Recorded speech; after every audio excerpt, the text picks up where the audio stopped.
Around the Kid with Joe Gansas.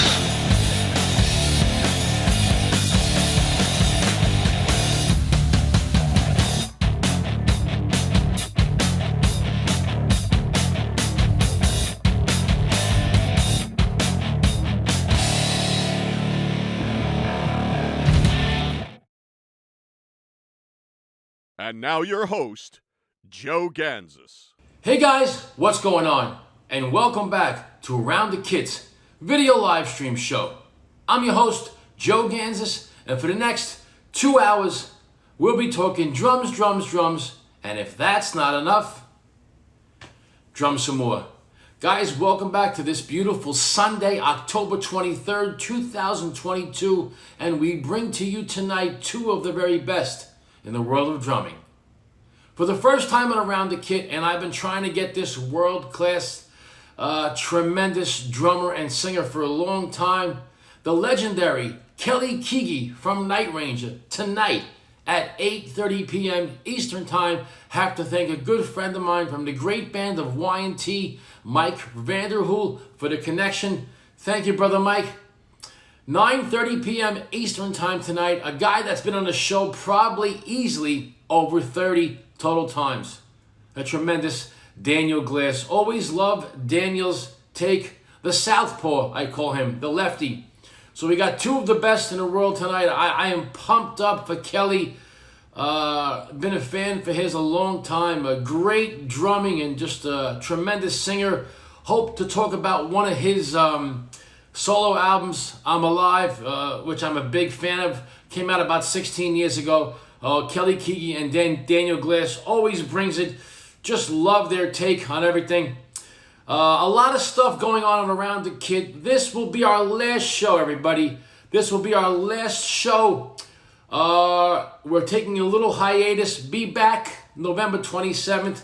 Our great producer slash director slash... See that slash? Hopefully John puts a little slash there. Slash! No, I'm just kidding. Great drummer John Besser has a great opportunity. Cuckoo! Losing the mind. Has a great opportunity with a great band called Sheer Terror. Sort of punkish, metalish. Go on tour.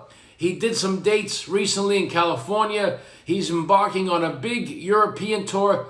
I guess about 15 to 20 shows in Europe. We wish him the best. Great drummer, John Besser. I am going on a big week and a half cruise. Well-deserved. We need a vacation. We've been going crazy with work and private lives, and the show's been just really great over the last... I've been going this show again since January. But with John, probably about April and May, every week, back and forth the segments. And we're always happy to come to you.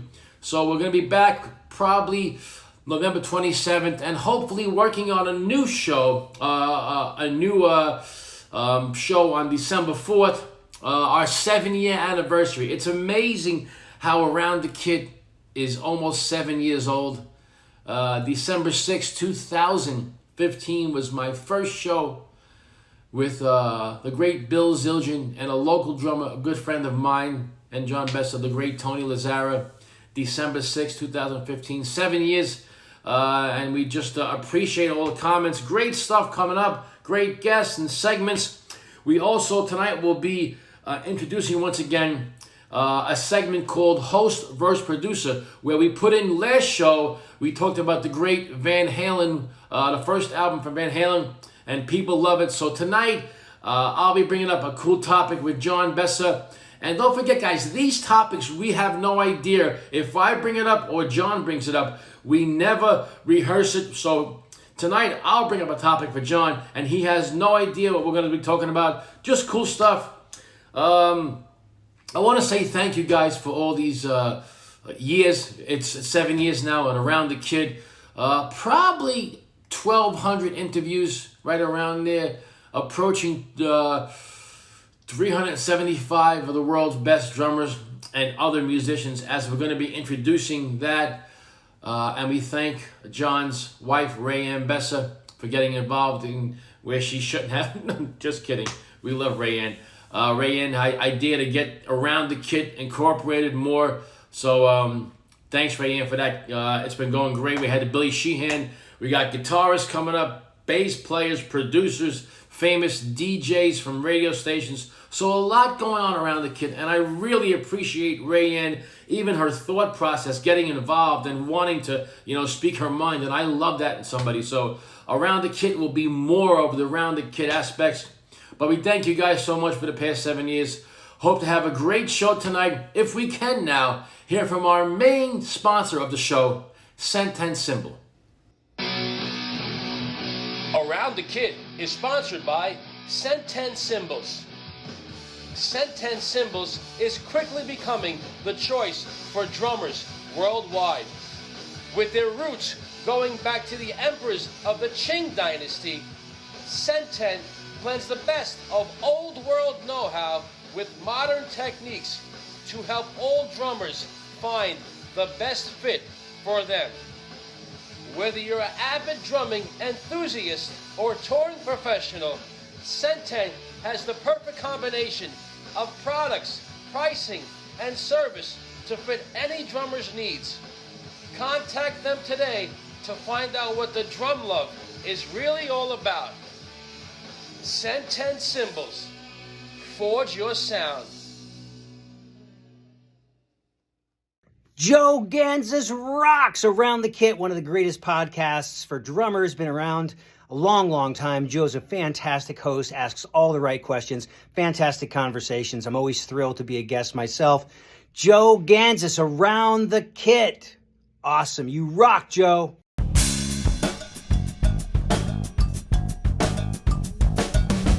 Hey guys, what's going on? We are back with this sort of one-on-one behind the scenes Around the Kit. These little clips that we love doing. Myself, Joe Gansas, and our great producer once again, John Besser. What's up, Johnny? Cheers, Joe. Hi, everybody. We are back with this sort of little conversations we're having, just bringing it up and always keeping it real. And in our last one, John had alluded to some Iron Maiden stuff, and I got to keep it real. And I know John's a huge Maiden fan. My favorite band is Queensryche, but even a close second, I am a humongous Iron Maiden fan. And we want to talk about the first album, Iron Maiden, self-titled Iron Maiden album, when it came out. And I want John to start it off. Yeah, we were talking about Def Leppard before, and it brought up the first Maiden album because I had gotten them, I think, like a week apart from each other or something very similar to that. But it's not that I'm a huge Maiden fan, which I am, but I'm a huge fan of that record. That, as far as I'm concerned, is their best record, and there's nothing you could do to change my mind on it. but also, like, how important it was to me is that I still have the LP. It's still in the plastic. I think I played it maybe like 3 or 4 times. I made a cassette copy of it immediately when I bought it, and I've stored it away since. But I had said earlier that my brother was in a band called Iron Cross. We're talking 1980, and he was in the music center, and he was looking at albums, and he sees a band that said Iron on the top. So he's like, "Oh no, it's my band! They stole my name." Iron Cross, what a great name. Anyways. So he pulls it out, and now you picture the first Iron Maiden cover. There was no other album covers that looked anything like that. Right. So he brings that home. I'm a little kid. I see that. I was into Rush, Kiss, and I think the Police maybe at that period. I'm thinking, and now he hands me this Maiden record, which totally blew my mind. So the first song I ever heard from Iron Maiden was Prowler. It's still my favorite song. The second I hear that intro starting to play, it still sounds exactly the same as it always did to me. And I don't care what albums they put out after that. Doesn't matter. There's nothing that's going to top that. I think that album, we have Remember Tomorrow, we have Transylvania, right? Charlotte the Harlot, and stuff like that. Absolutely. You got a Phantom of the Opera. You have Running Free. Yeah, it's an amazing record, a blueprint for or a continuing blueprint of what heavy metal will become. In the 80s. Yeah. My first introduction to Maiden was a good friend of mine and a friend of yours. You played with him years ago, Richie Florio. Yeah. were really good friends. We used to jam every day, and he came to my house Christmas Eve, and we would exchange sort of these what do you call those gifts you give somebody at Christmas? A Kris Kringle or something? Yeah. Yeah. So, and we were doing that. I think I was like 11 in '80, and he came to my house, and he came to my front door, and it was cold out. It was snow on the ground, and he handed this album, and it was made in Japan. Okay. The live album. Yeah, I have that. That's my first introduction. Okay. Then, of course, I got the first album. But I remember, I remember it was in Japanese writing. I'm like, what is this? Eddie on the cover with the samurai. So what's even funny though, so if that's your first introduction to him, I think Deanna was already out of the band by the time that album came out. So your next, did you go back and hear Killers in the first record, or did you like, okay. But you sure he was out of the band, Deanna? Because I think by the time that Made in Japan came out, he was given by the time it came out, but he was on the album. Paul. Oh yeah, absolutely. Oh yeah, no. Let me clarify that. He's definitely on that record. I'm saying when the album came out, though, he was out of the band. But what I'm saying is, the next record was Number of the Beast. So your first introduction was that snippet, and then the next album is Number of the Beast. Your mind was probably blown out. Yeah, because he joined the band. He joined the band in late '81. Number of the Beast is '82. It's 40 years old this year.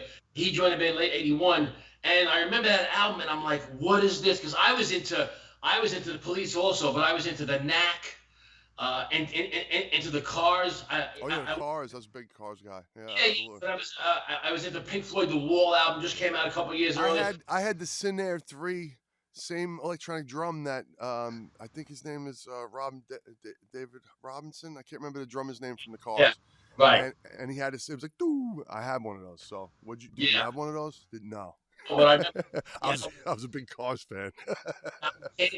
Big Candy-O film. But wait, so now getting back to Made in Japan. Okay, so now because I was spoiled and I had gotten the first Maiden record, I was turning my friends on to it. So picture a bunch of little 10-year-olds or whatever we were. I think 9 or 10. And then Killers comes out. Yeah. Shortly after, because I got the first Maiden record came out at probably the beginning of '80, so Killers came out like shortly after. 81. I remember running to my neighbor's house with Killers to just blow his mind, because he was a huge Maiden fan now. But little kids that no one knew this stuff. We were total Maiden fans at 10 years old or whatever. And I bring Killers over, and I can still remember sitting in his basement being like, hearing Killers for the first time, that whole thing or whatever. And being like, what in the world is this? But still doesn't top the first Maiden record, in my opinion. Okay, my favorite Maiden album, and I know it's not a big favorite of yours, is Peace of Mind. Oh no, there's good stuff on that record. Yeah. I love that album. But my second favorite, if I'm being honest, is Killers. I think Killers is just great record. So great. Murders in the Rue Morgue. The songs are amazing. The songs are that song, Another Life. Man. My only issue with the difference between Killers and the first record is, if you listen to that first record, his bass sounds like no other time. That's the only time his bass ever sounds like that, Steve Harris. And it's so raw. It's like a punk record. I was just gonna say. And Killers, not that it's a bad record, because it's not. It's a phenomenal record. Great songs in it. It's because you had Martin Birch came in now, starts cleaning them up, getting the production tight or whatever. Nothing wrong with that either. But you cannot stop the first record. It's just it's a bulldozer, Right. And we look at those the Iron Maiden and Killers. And Made in Japan, and some other bootlegs that Paul Di'Anno was on, and then we posed the question like we posed in our earlier video with the other day with Def Leppard, guys leaving. Now Paul Di'Anno, he departs, and this guy from a band called Samson comes in and just blows our mind. Yeah. And there's always, there are people, and it's their opinion, they like Paul Di'Anno stuff better. It's okay, I like Paul Di'Anno stuff, but I'm more of a Bruce guy. But think about Maiden. 80, the self-titled album. 81, Killers. 82, Number of the Beast. 83, Peace of Mind.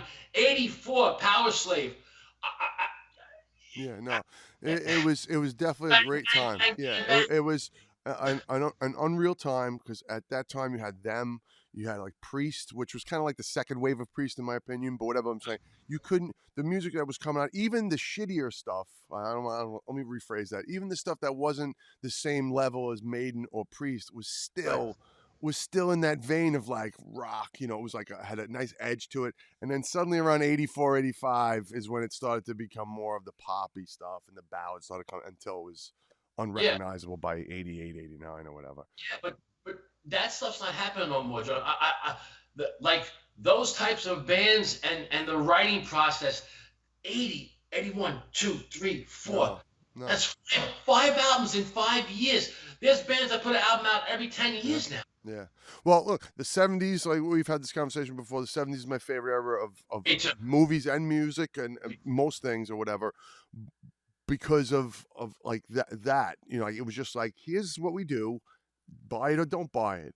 And then the 80s started to just take it and start squishing it down into this thing, and then it became like, I don't want to disparage any bands, but we know, but getting back to Maiden, when Dickinson joined the band, the first time I heard Number of the Beast record, I thought he sounded like a really, really amazing version of Dio. Like he had the deepness or whatever, but on top he had the screams of say a Halford or whatever. So he was like you couldn't have asked for a better singer to come into a band. I love Di'Anno. He was just the guy, you know what I mean? Like he represented so much of like, he was balls out, this is early heavy metal. This is what we do. We grunt, we scream or whatever. Dickinson came along, who was an accomplished singer, a much, much better range and all that. But still my heart goes out with like I said, Di'Anno. Yeah. His heart wasn't in it. You know what I mean? Somewhere in there, he was like, ugh, I don't want to get this big. And Harris was like, we're going all the way. And Di'Anno didn't want to do it. And we bring up the great drummers. I'm a huge Clive guy. There was guys before Clive. Yeah, just before the album, there was a guy. Doug Sampson, I remember his name. But we think about Clive on those first 3 albums, and it's just great stuff. And we talked about it in earlier videos, me and you. If you listen to Clive, I've studied him. I've played probably in my life 48 songs. I'm alive. Because I'm a big Clive guy, and he was a master of the 16th note one-hand hi-hat. Yeah, a lot of people, when they did Rothschild. Yeah, it would double. Here we go. Yeah, no, so you get shot. He was a master of that. Listen to a song. We take for granted these songs. Now I know me and you can play it. Run to the Hills. The whole song is not a very easy song to play because it's so high. There's the big, that middle part. No, so wait. Oh yeah, there's that. But I was just gonna say Murs in a Room Walk, just the intro of Murs in a Room Walk. That's what Philly does. Yeah. He's a great player. His drums always sounded great. It was just always. I mean, the first record, his drums sounded great. Killers sounded great. Number of the Beast sounded great. It was never a bad recording of him. Right. And then this maniac comes in who was on the show earlier this year, who was just a character and it blows our mind. I don't think we appreciate how good of a right foot Nico had. Oh yeah, I knew it the first time I heard him. I knew it when I had to go and learn Where Eagles Dare and had to play that. You know what? I'm glad he came along because at the time I needed someone like who was thinking of doing, double bass patterns with the single bass, your single bass. And it definitely sent me on a tear of, you need your right foot to. I stopped playing double bass probably not because of him, but I didn't play double bass probably. Someone reminded me of this from probably like when I was 25 to probably I was like 35. Nothing, no double pedal, nothing. And then now I'm back. But I'm saying, and guys like that were an inspiration because you're like, if he could do it, I have to be able to do. You know what I mean? Like that was my thing. Like I don't want to be the guy who couldn't do what Nico could do, or anybody could do for that matter. And then I remember one time someone showed me the triplets on the foot, and at the time I was young, and I was like, why would you do triplets on the foot? That and now they're doing it's 300 BPMs a second in a minute or whatever. But that's neither here nor there. But I'm saying like Nico was definitely one of those guys who was always kept it single bass, always, and that was his thing. And Iron Maiden is still a band today they started in 75, 76, really, if you look back. But they came into play with us 1980s. So 42 years, they can still sell out. It's crazy. Yeah, it's crazy. I'm sure there was a lull in that time between the late 80s, early 90s when it was all grunge or whatever. And then I saw them in 2000, and they were still top notch. They didn't do any of the songs I knew. They played the entire new album, and I was not happy about that. But now that's 20 years ago. They're still going. Yes. Nico is was he 70? I forget how old he is. He's 70 years old. Yeah. Playing Maiden songs. You know what I mean? Like, God bless them. They're amazing. They're just. I met Steve Harris once when they played at Charlotte and Hollis at L'Amour's. Actually, I was there to see Fate's Warning the night before, and Steve was at the bar. May 8th, 1988. Yeah, I was there the night before when Fate's Warning played, and Steve just showed up at the bar, and I went over as I was leaving. No, I was like, holy shit, Steve Harris is at the bar. First of all, I'm 6'2". He's not 6'2". Yeah, he's not 6'2". So I talked to him. Yeah, no, sweetheart of a guy. He just didn't bug him. I wasn't gonna go and annoy him or whatever. But the best part was as I was leaving, I see him standing at the bar, and he don't know me from a hole. And I'm like, yo, Steve-O, take care. He looked at me like, why is this guy yelling over to me or whatever? And I was like, I just laughed my ass off as I left that place. I was like, oh, Steve, take it easy. Yeah. Did you get a chance, or have you can still have you? I think there was 2 albums with Blaze Bayley, the singer who replaced. Yeah, I've never. I kind of tuned out of Maiden after they started bringing spaceships and keyboards in. So what was that? Somewhere in Time. Love the album cover. I could appreciate that album now. A friend of mine bought me for a gift once, Seventh Son of a Seventh Son of a Seventh Son, and sevens and all that stuff. Just answer what sevens. My lucky number is 3, so sevens. I'm not interested. So I didn't pick up that record, and I just remember Seventh Son of a Seventh Son, and I was like, that's not for me. And is there another album before Blaze came in, or that was the last one before Blaze came in? No, that wasn't the last one before Blaze. I think there was a couple more after that, and then I think Blaze came in the early 90s or mid 90s, but there was a couple more after Seventh Son, and then Blaze came in, and then after Blaze. But I didn't get into the Blaze stuff. No, because it's one thing same thing with Van Halen. You know what I mean? They switched Dave Lee Roth with Sammy Hagar, love it or hate it or whatever. But then they're like, we're going to go one more and bring in another guy. Nah, that's not going to work. It's a third time's not the charm, But nothing against Blaze Bayley. I'm sure he's good. I'm going to say something now, probably get us all in trouble. But I don't know what the other guitar player is doing there. Oh, Yannick Jers. He's a Yannick Jers. Here's what happened. He played with Bruce when. No, I know that whole spiel, and I get it, and that's really cool that they didn't fire him. But when I saw them, and I'm like, why is he there? I don't know. He was jumping around. They have songs where they can do this 3-part harmony. I don't know. True. You know what? I guess it's like he's here. Why get rid? Let's not get rid of him. And if anything, it boisters it. But it was very hard to watch a 3-part guitar. 3 guys playing a 2-part guitar part, if that makes sense. But I may be in the minority in this, and I apologize, but I'm like I say, when I see them, I go, what is he doing there? I want to think if they even pay him. He just comes along to play. Hey, maybe he's the funniest guy in the world. You know what I mean? And like, there's no way we're not having him here. So I get that too. So, you know what I mean? Look, same thing with Foo Fighters. They didn't fire the guitar player when Pat Smear came back. So it's all, as long as it's a big happy family, more power to them. But when I saw it and I looked at the stage, seeing 3 guitar players in Maiden definitely just seemed strange to me. Yeah, cool stuff, man. As always, a great topic. You alluded to something, I think, give everybody a little upcoming. I think our next one, we'll talk about some Van Halen. You brought some good stuff up there. Cool. That'll be great. But, John, great stuff. Guys, also the link, please click and subscribe, all our YouTube stuff, and we appreciate the support. John, thanks so much. This was great, brother. Take care, buddy. See you soon. All right.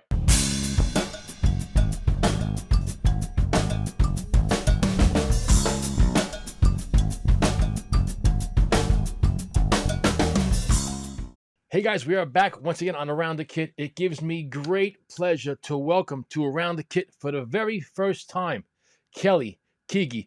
Kelly, Joe Gansas around the kit. How are you, brother? I'm doing good. Thanks for having me on. I appreciate it. Oh, thank you so much. Huge fan. So much to talk about. First of all, how you doing today? What's going on, bro? Doing good. Just got a day off in between dates. We're just we just got back from the Midwest, and we're pretty much going back. We're going to Alaska this week. We're going to up to Frontier Days in Wyoming to play with Kid Rock. Nice. And then come back and just continue on all the way through November. It just starts over and over the process. Great stuff. Yeah. Like ball. Yeah. If I can paint a picture, I want to go back a little bit. Started your musical journey early, like so many of us. I think at 7 years old, with the help of your brother, playing Elvis and the Beatles and Richie Valens and Buddy Holly and so on. But you really started playing drums to help a neighbor. What was going on there? Yeah, he my buddy was taking lessons, and he had a book, and he was learning all the latest songs, Beatles songs, and surf, like the Safaris and stuff like that.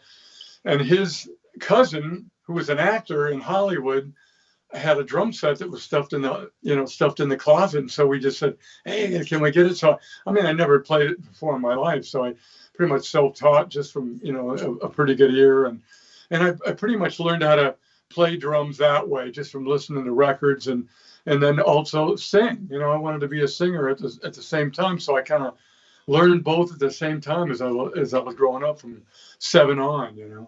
Yes. Now, when playing drums by yourself and singing by yourself, is it different when you're playing drums and singing together?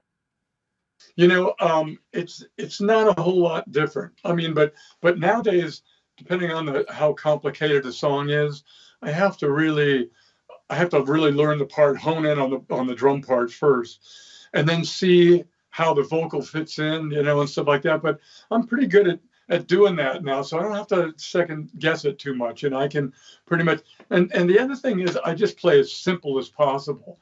I've been playing the same 3 beats for 45 years, so and they always work. They work.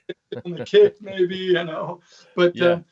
Being a singer, you have to be simple because there's all that rhythm part has to fit. Yeah. And it's soulful. That's how I look at it. So Yeah. How much of the different genres and styles of music early on helped you and guided you in the direction where you are? Yeah, you know what? Like early on, the Beatles, that was pretty self-explanatory. All the beats were pretty close and this and that. But then when I was about 18, I started playing nightclubs, and I had to learn, and it was right in the 70s, so I had to learn all that good disco, and there was a lot of like jazz fusion, which I'm not, I can't play a lot of that, but I could listen and I could maybe like fake it. So that helped me get swing into my groove, because we were playing a lot of, like I said, dance. And so everything was just like 4 on the floor or, like dum stop, using the hi-hat in that way. And I took a few lessons to kind of learn how to do that 16th whip, with my hi-hat. So that really helped me, so I could like emulate the songs that we were learning from the radio and that the club owners wanted us to play. So that really helped out, to learn how to do that, some of that funkier stuff, the 16th note, patterns on the hi-hat, which helped to swing a little bit. So yeah, probably 1970. I think you're 18 years old. Where are we as far as who are we looking up to? Is there certain drummers you're just zoned in on? Well, I pretty much my job was to learn songs that we were having to play in clubs, because back then they were real strict on what they wanted to hear. The club owners were hiring you. We want to hear these songs, So that really helped me, because when I had something to learn, I had to really listen, And if I had to sing it and sing parts, then I had to learn those too. But it's pretty much like funk music, Sly Stone, just any of those disco songs that were on the radio. And then I was in a band that, wanted to learn how to write their own songs too. Yeah. So we were putting some of those influences, or funkier influences, into a rock band. So all those influences, like the Beatles and Cream and all that stuff. Ginger Baker. Oh my God! But I could relate to Ringo because he also sang, on some of the songs. I could really relate to him. Yeah. Okay. It was simple, but he also had some really good parts. So I learned how to hone in on parts that he, from songs like that, and the way he used some of his tom work, to lead into choruses. I mean, it's just brilliant. Like in Ticket to Ride, boom, bap, boom, bap, bap. Yeah, cool stuff. And then they also shuffled a lot. They would break from a straight rock thing into a shuffle, which was so interesting. And so I learned how to play shuffle, from listening to Motown and the Beatles, because the Beatles were really influenced by Motown back then too. Yeah. So what did they do? They changed it up from, da da da da da da, me, ma. They'd go into the bridge, and it would be a shuffle, and then they'd go back to straight rock. So sure.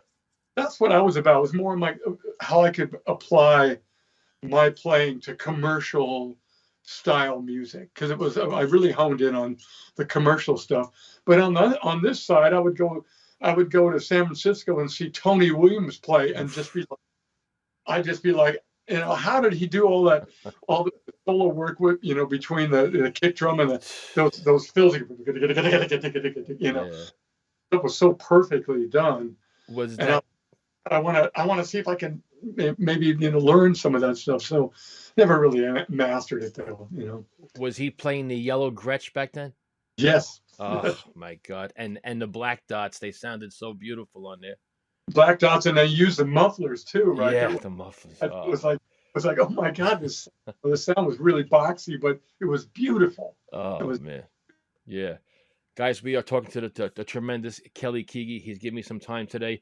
Talk to me about how Night Ranger, probably 1979-ish, if I'm correct, came into light with members from a band called Rubicon, and Jeff Watson and Alan Fitzgerald around San Francisco. First called Stereo, then called Ranger. I think 10,000 copies were made. Talk to me about how that all came to fruition there.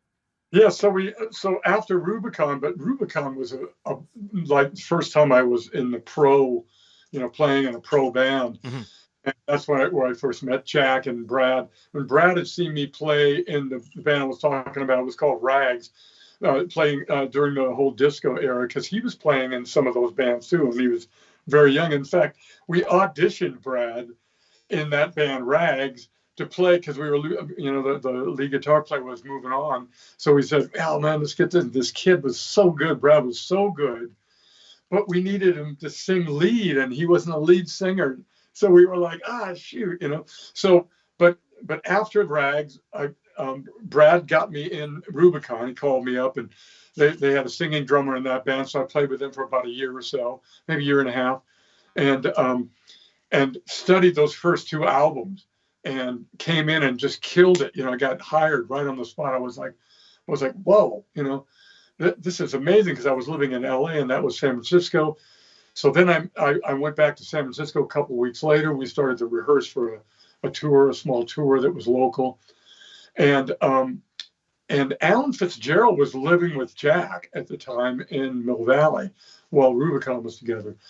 So I got to meet Alan at that point. He was playing with Gamma and Ronnie Montrose. Nice, yeah. And he was bouncing between that gig and Sammy's solo, Sammy Hagar. Yeah. So, he was just like a roommate of Brad's, of Jack's there. So once we came back from this whole Stereo thing and Ranger, before Ranger was started, the whole band Stereo just, it didn't really click. Mm-hmm. But we tried to compete with new age music and new, and some of the punk bands that were out at the time, Elvis Costello and stuff like mm-hmm. that. We wanted kind of be like a Cars wannabe band back then. It was very cool. Some of the songs back then ended up being some pieces on the first record. But so then when that band didn't work out, then we got Ranger together, and it was Alan Fitzgerald that came and saw Jack and Brad and myself playing in the Stereo band in San Francisco in a small little club, and he was like, he was done with playing with Ronnie, and he had been producing Jeff Watson's demo in Sacramento, and it clicked to him. It's like, what if we did this? What if Brad and Jeff were like the two guitar players, and we did kind of like a Thin Lizzy kind of vibe to it. Yeah. So we were thinking about, double harmonies and stuff like that. And so we got together like that, to just try it out with the five of us in that situation. And Alan playing keyboards instead of playing bass, And so we started to just fool around with ideas and jam, and, riffs would come up and we go, oh, that's pretty cool. And so within a couple of days, we decided that we wanted to be a band because we all got along so well. Sure. Just so quickly. We just said, God, we like how everybody's playing, and it's simple. And, we have a, great songwriter with Jack, and him and I were relating songwriting wise then. And we still do, but we kind of clicked on melodic singing. I was going to sing, he was going to sing. It worked out so perfectly, Yeah. Didn't 10,000 copies get produced or are out there with the name Ranger? Supposedly they are now. So that's what we were told, is that we had all the artwork was done. Yeah. It was, it was called Ranger, but the album cover looked like it does now. Right, right. Without and we already had the song Night Ranger was already a song on the record, right? And so we were like calling each other around because we, there was a country band from the South. I think they were from Alabama. And I just found out through Josh, our the guy that does our media, he found that band. So there's some like promo pictures of them called the Rangers, right? Okay. And supposedly in Billboard magazine, they had an ad for a new record. And Boardwalk Records called us up and said, we got a problem. The name started using, Ranger, the Rangers. It was different, but they didn't want any, conflicting anything for a new band. They just wanted it to be clear, Yeah. So they, we called around and they said, well, what if we use Night Ranger? And we were like, kind of like, oh my God, we were already stuck on Rangers. So. And plus, with all the artwork done, we thought, well, what are we going to do with that? Is it going to be a waste? And, who's paying? And we were concerned, So they said, let's use it. Bruce Bird, the head of Boardwalk at the time, said, let's just go with Night Ranger. We'll figure out how to stick, like night on the top of it, and we'll design it with the same font. And we were like, we hung up the phone and we're just like, this is the worst idea ever. This is we're done. We did. We really thought it was the end. It was like, oh my God, it's already problems already. But they ended up doing it. So supposedly there were promo copies that they were sending out, as they used to do, ahead of radio, before they started playing the new song. And before a tour would start, they would send promo copies out to the biggest stations, So supposedly there are 10,000 copies that were actually made of the album. So I'm like, I want one. I want one too. So we've been reaching out, but I think there was one guy that thought he had one, because Kevin from the band 707 was a guitar player. Okay. Supposedly because he was on Boardwalk too, had a copy of the record. Now, since then, I've kind of lost touch with him, so I'm not sure what's happened, but we're still trying to track it down. Yeah, wow, that'd be cool. Long story. Yeah, we look back there, and I always like to look at a vital part for a person in life or a band. How important, I want to use the word important, was your appearance on American Bandstand? And there was other shows too that we had to do. Right. very important. I mean, and some bands didn't do it, but we're the kind of music we are, which is pop influence, hard rock bass. It was perfect. Great. And the record company thought it would be a good just put. How TV boosts everything. Oh, sure. I mean, people are dying to get on TV. In younger bands, they now you get your song played in a commercial nowadays. It's a boost for your career, So that's how we looked at it. Like, okay, we got to lip sync. Oh my God, it was horrifying. And we actually we kind of rejected that in a way. I mean, when we first went on and did Don't Tell Me You Love Me and Sing Me Away, they gave us such crap, because it was a union gig. And it's like, so I remember Jack grabbing the microphone, and he's like, okay, I want to adjust the mics. And they said, wait a minute. It was like in between commercials going, wait a minute, what do you do? He goes, I'm just adjusting the mic. No, that's what we do. Tell us where you put the microphone and we'll put it where you want. And so every time he touched the mic, they were like, don't do that. If you need it moved 2 inches, we'll do it. That's what we do. So when we went to do Sing Me Away, I just pushed the mic away and started singing the first verse, right, with no mic in front of me, just as like, this is like, we weren't used to being told what to do, and so we were like, we're gonna do what we want to do, Yeah. Small way we were, like being rebels, but those shows are so important, especially back then, and then MTV and all that stuff. So it really just boosted your career because look, you go from whatever the audience is on a radio to 10 more million people seeing. Hold on a second. 10 more million people singing your song and seeing you and see what you look like and the whole thing. So it really made a difference. Absolutely. Earl, of course, we're singing. Now we're singing and playing drums at the same time. But early on, did you look to guys like Don Brewer from Grand Funk and Don Henley as influences because they both sang and played drums? Absolutely, for sure. Yeah. And the guy from Rare Earth was a big influence because he was the lead singer of, did all the songs in Rare Earth. Mm-hmm. Like that guy was an amazing player as well as the drum, as well as the lead singer for the band. Yeah, it was incredible. So that was a big influence. Of course, when I heard Ringo sing "Boys," live at the Hollywood Bowl, I was like, and he did this fill where he went on the turnaround in the chorus, and I was like, oh my God, and I should be able to do this, Yeah. So like a big charge, for me to. Yeah. He was singing, playing very simple, singing lead vocals and playing great drums, Yeah. I'm a big fan of a band called Triumph. The singer, I think Gil Moore, he was a drummer. He sang too.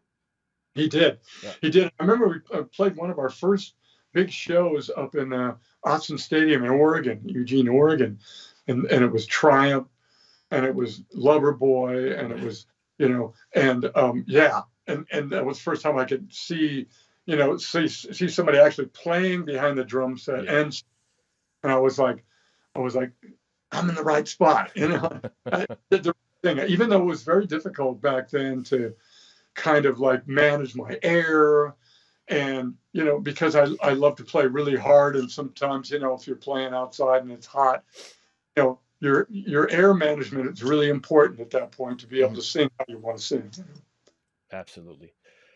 We get to the early stuff, and we have to talk about an epic song that's still played over today. I'm going to just do what I do here.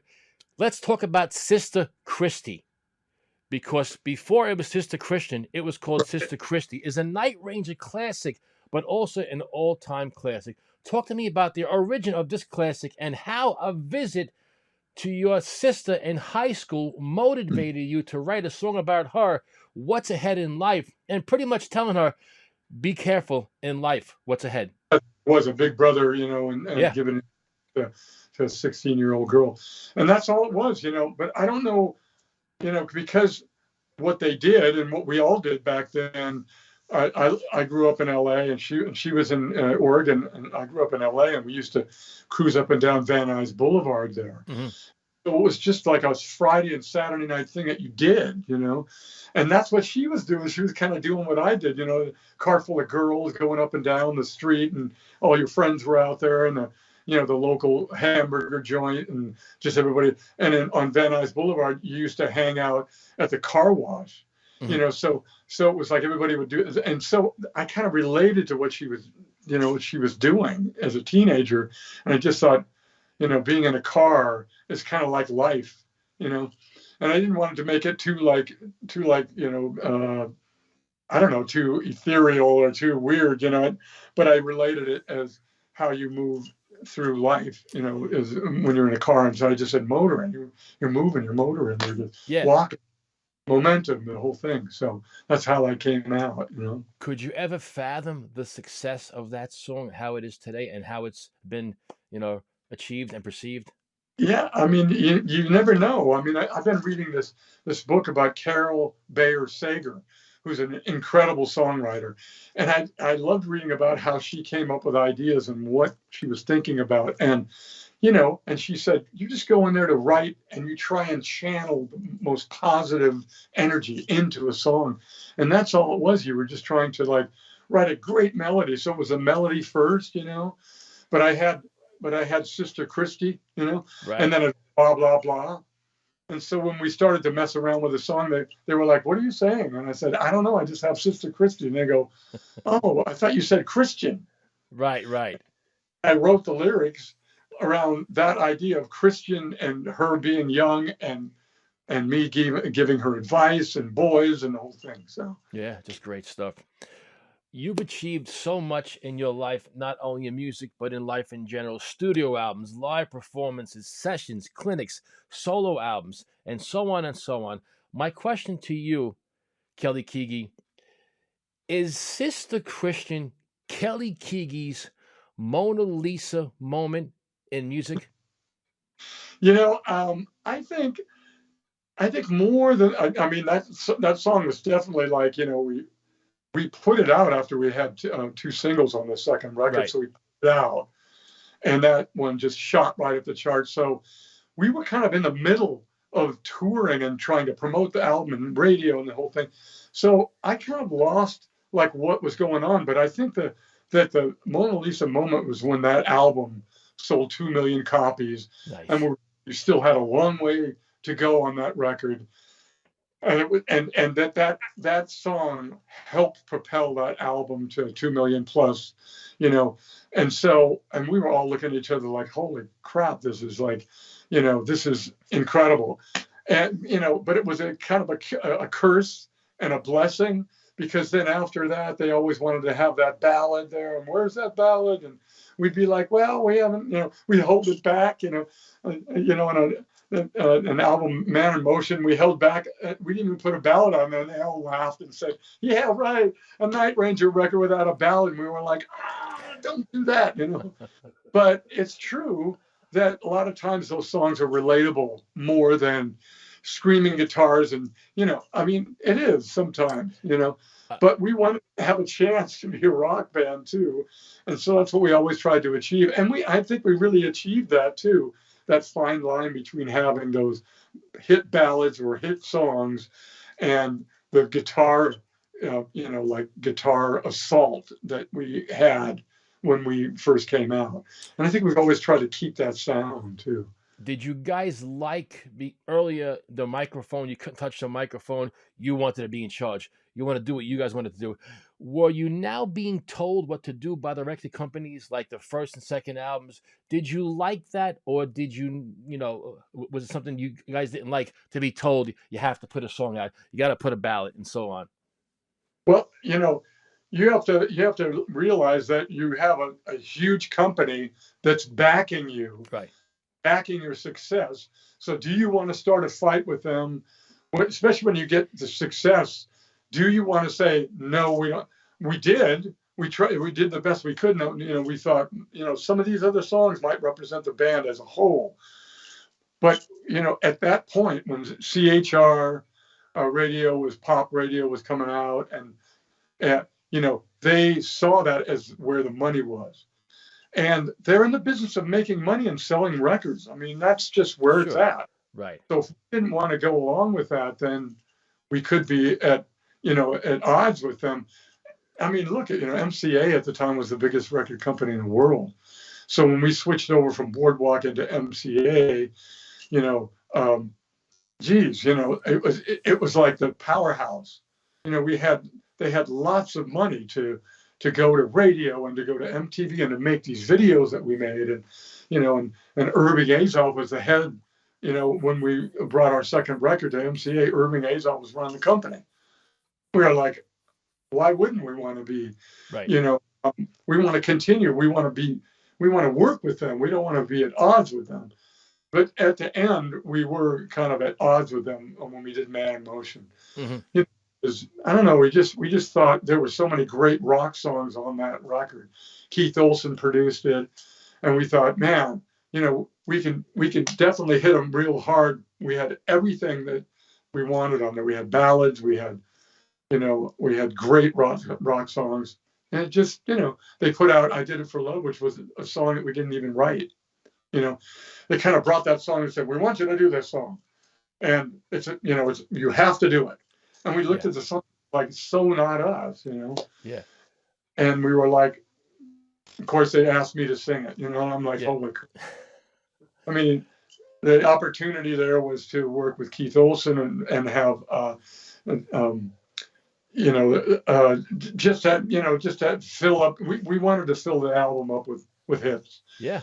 So we reluctantly did that song, and of course, the ballad that we actually wrote, that Jack and I wrote, was passed. They put it on the record, but that was the best ballad that they could have done. But they wanted to go with a ballad that was written by, a hit songwriter. That would be like, if Carol Bayer Sager had a hit song, or like Aerosmith doing that song, for I Don't Want to Miss a Thing. I mean, that was a number one song. Right. It's like, oh my God. And I'm sure that they had some discussions like, what? We're going to do what? And John Clodner had to go there and convince him, we talked to him right before he went to have that meeting with Aerosmith. Yeah, I got to go convince Aerosmith to do this song, and it was like a ballad, and it was like, yeah, I'll let you know how it goes. And it was like, geez, I mean, when you're at that point in your career, do you really need it? But look, that was a huge song. Yeah. Sure. And that song didn't really do that well for us. I Did It for Love, but I mean, you want to work with the company, because they have the power to just go, well, maybe we won't work on this. Mm-hmm. This record. Yeah, great stuff. That's what they did. Yeah. We're talking to the great Kelly Keagy. When does it happen, or is it happen already? Early in the 70s, we haven't talked about it. When do we start playing drums sideways? Is there a reason for that? Talk to me how that happened. Yeah, Sammy Hagar, of course, was like we talked about, good friends with Alan. Yeah, he knew about our band, and he, they asked us to do like 5 or 8 dates in California called Taking It to the People Tour. He was trying out some new material, getting ready for a big tour, and he asked us to be on there and open the show. And we found out, oh yeah, you got 10 feet, to put your, to open the show with you. That's how, because we have a Trans Am on stage, and we have this and these risers and blah blah blah. That's how much you're going to have. Yeah. And so Alan had the idea of like, what if we, since we have a singing drummer, and we saw some pictures of Don Henley back there playing with the Eagles, and it was like this. It was like, on the dark desert highway. The cymbals were in his face. Right, right, yeah. And we were like, and he said, do you want that? Or should we do this? Should we do that? And he said, what if we did this? And so in the beginning, when we started rehearsing for that tour, it was like really weird. Yeah. But it allowed the 3 guitar players to be in the middle, and we had a show. if you can imagine a drum riser in the middle, and those guys were just tried to fit in, it wouldn't have been the same thing. So that's where that whole idea of splitting the keyboards and the drum risers up, and then you have the three guys in the middle. And then we went on to open for Sammy on another tour. We opened for Kiss on the East Coast down to the South, and that was our setup, And with them, you can imagine with Kiss, at that time with the tank and everything, it was like, oh my God, we chose the right setup, to split it up. We didn't know how long we were going to stick with that, but it just started to be comfortable. It worked, You see bands like today. I think Striper does it. I think Michael Street and Striper does that. I don't know if you're aware of that. I think we did a cruise with them, and I saw, and I remember he came up to me and said, "You're not pissed about the drum riser thing." I was like, "Are you kidding?" He's in the middle, right? Yeah. On the side. I mean, it's a little different. So yeah. But we've been kind of flirting with that idea of like, should we change it up? We put the drums in the middle again, and everybody kind of goes, "I don't think so." Yeah, it's great. So that's going to be it. That's where it's at. With that set. Cool. Talk to me about essentially growing up as not only bandmates, but as human beings together in Night Ranger, and the ability to proper communicate with each other in the band, and how vital that is over the years. Oh yeah. You're growing up together, especially us. A lot of us were 23, 20, so, and tempers can get really hot, so yes, very important. The communication thing, it comes, with time, but if you're level-headed about it, you have to admit there's a lot of influences back then: drugs, alcohol, sure, mind-altering chemicals in there, women, yeah. But we got through it, we did. Got through it. Nobody died, thank God. We could have, there were times when we were like, look at each other like a little close to the edge here, but we cared enough about each other. So if there was ever that situation, it was always like, look, have fun, but take it easy. It's like we dig each other. We're family. We care about you. You care about me. Let's watch each other on some of this stuff. And that's what we did. And that's how, and everybody knew that.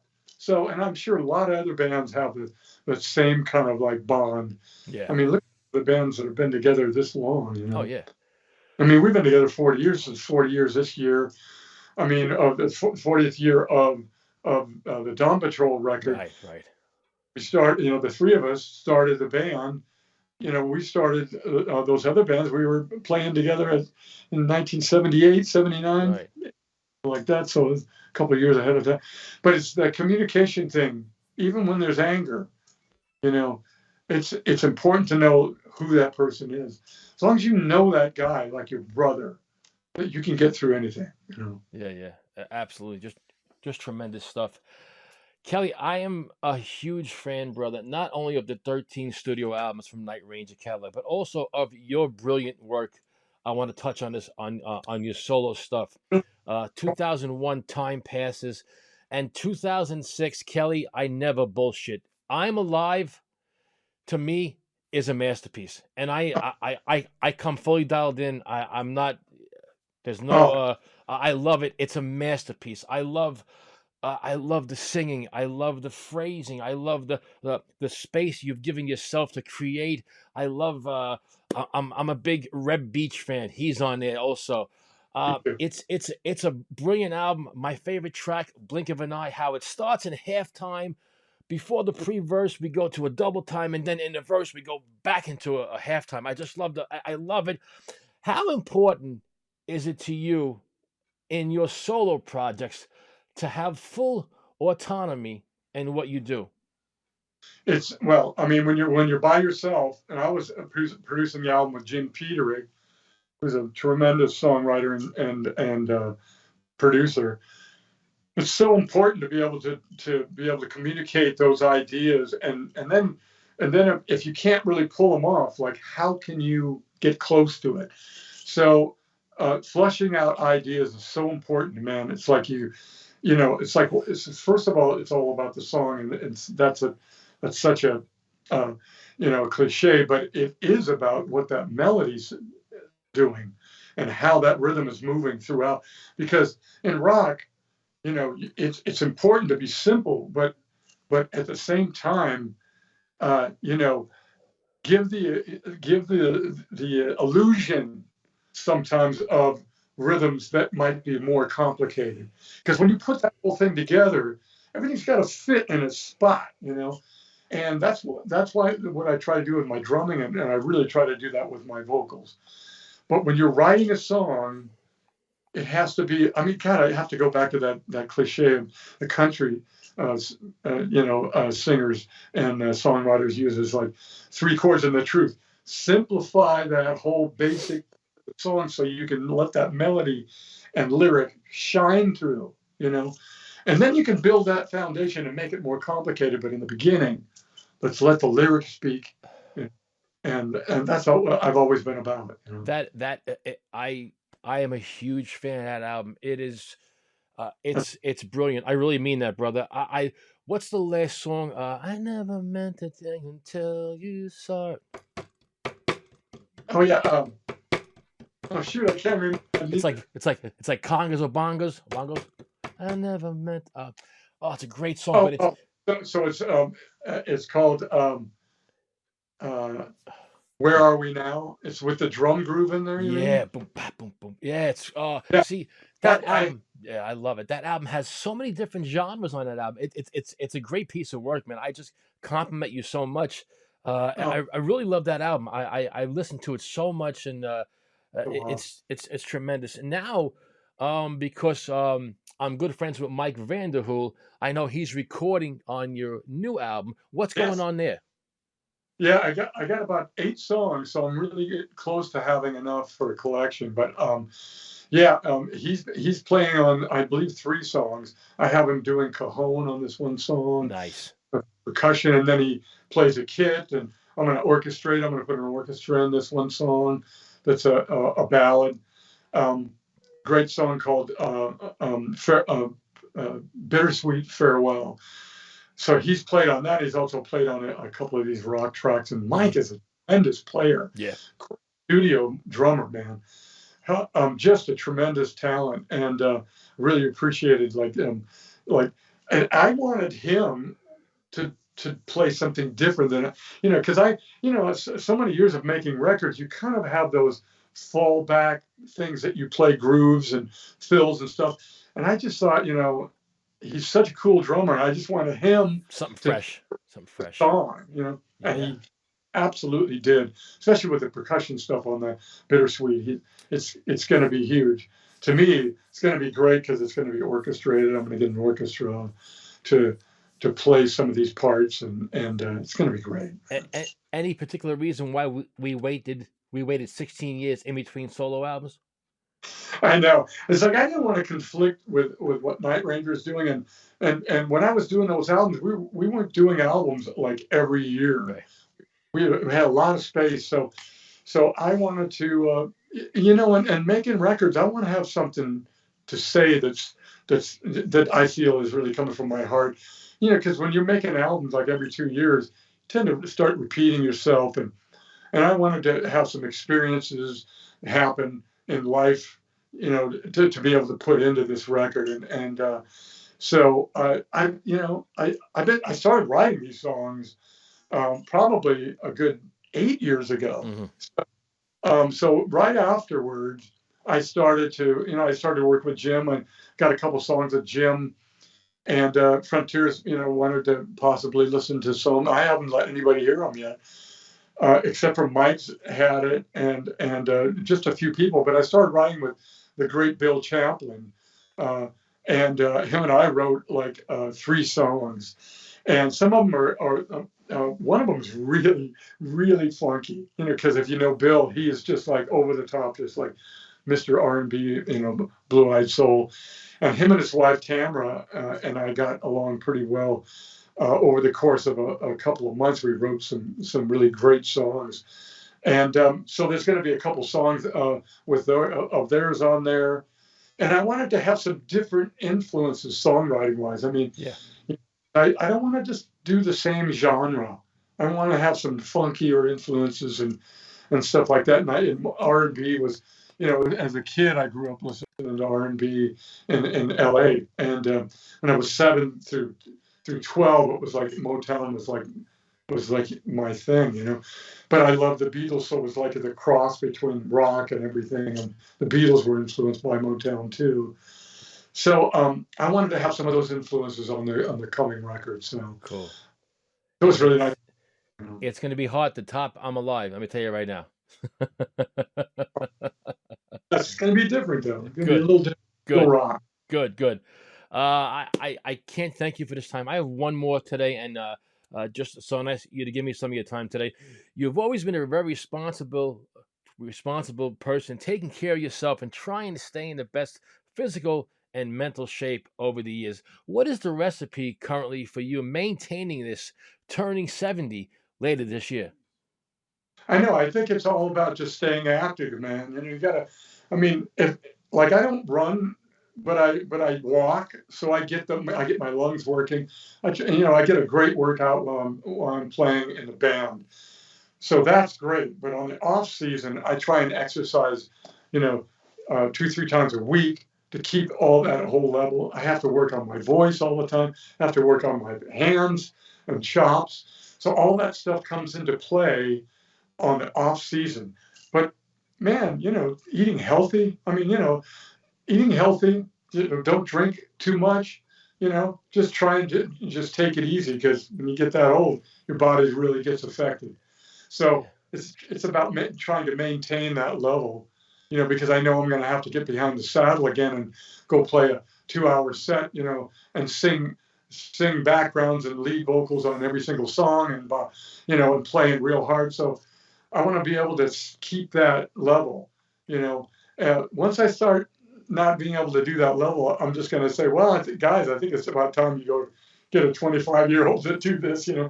But I still love the challenge. I love the challenge, singing and playing and doing it with as much energy as I can. So try and keep in shape.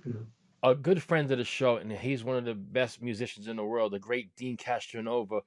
I would love it if you guys can do a duet. I mean, it would be, because I think you have sometimes similar voices. Have you ever talked about that or talked about that with Dean?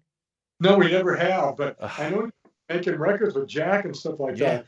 And I know that he's got a couple more records to make too.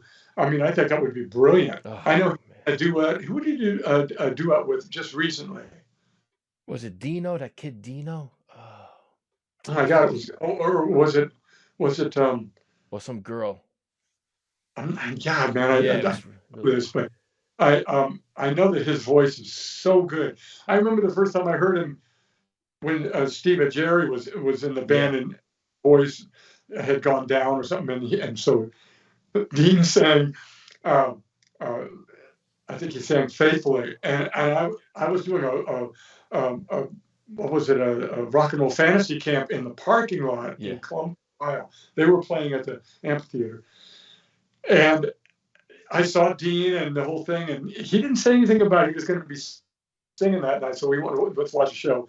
And he started singing "Faithfully." He had never told me that he was going to be singing, ever. He probably never expected to. Yeah. But what a good fallback, right? Yeah. And he's going out there. I go, man, I was motherfucking him, I said, when did you fucking sing, man? When did you start singing? He was like, I've always loved Steve Perry, man. I was like grabbing him by the neck and going, Steve, your voice is so good, It was great. It was just so tremendous, and I'm so glad that he's doing Mother Father in this set. Yeah, it's great. Oh my God, that's so huge, Kelly, doing this 40 years, anything that you've learned about yourself in those 40 years that you weren't sure was there? Well, you know what? I just feel so fortunate to be here after so many years, you know. Yeah. And the fans are still coming out, and that just gives us all the reason in life to be able to get up on that stage every night and play. So I just feel like it's the fans that really are. It's all about them, you know. Yeah. So fortunate that we're still around and the fans are still coming out, and I thank them for being such a huge part of my life and making it happen. Because if without them, of course, I'd still be in here doing this, you know.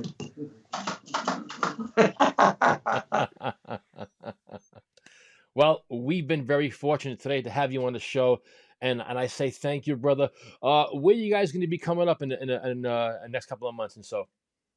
Well, I know we're supposed to be playing upstate New York, but I know this probably might be pretty far away where you're at. And I think we're playing Syracuse, but there's still COVID dates that Yes. keep in. Like we've done Sturgis 2 years in a row.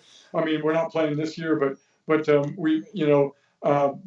just going to be out in force playing this year. We got Kid Rock coming up this week, you know, which is really excellent, and what a great talent he is, you know. And I look forward to playing the show with him, and we're playing with Styx, and we're playing with Loverboy and different shows, and so I just thank God that we're still able to do this, and everybody's in good shape, and we're still rocking and rolling, man. Well, I The say opportunity.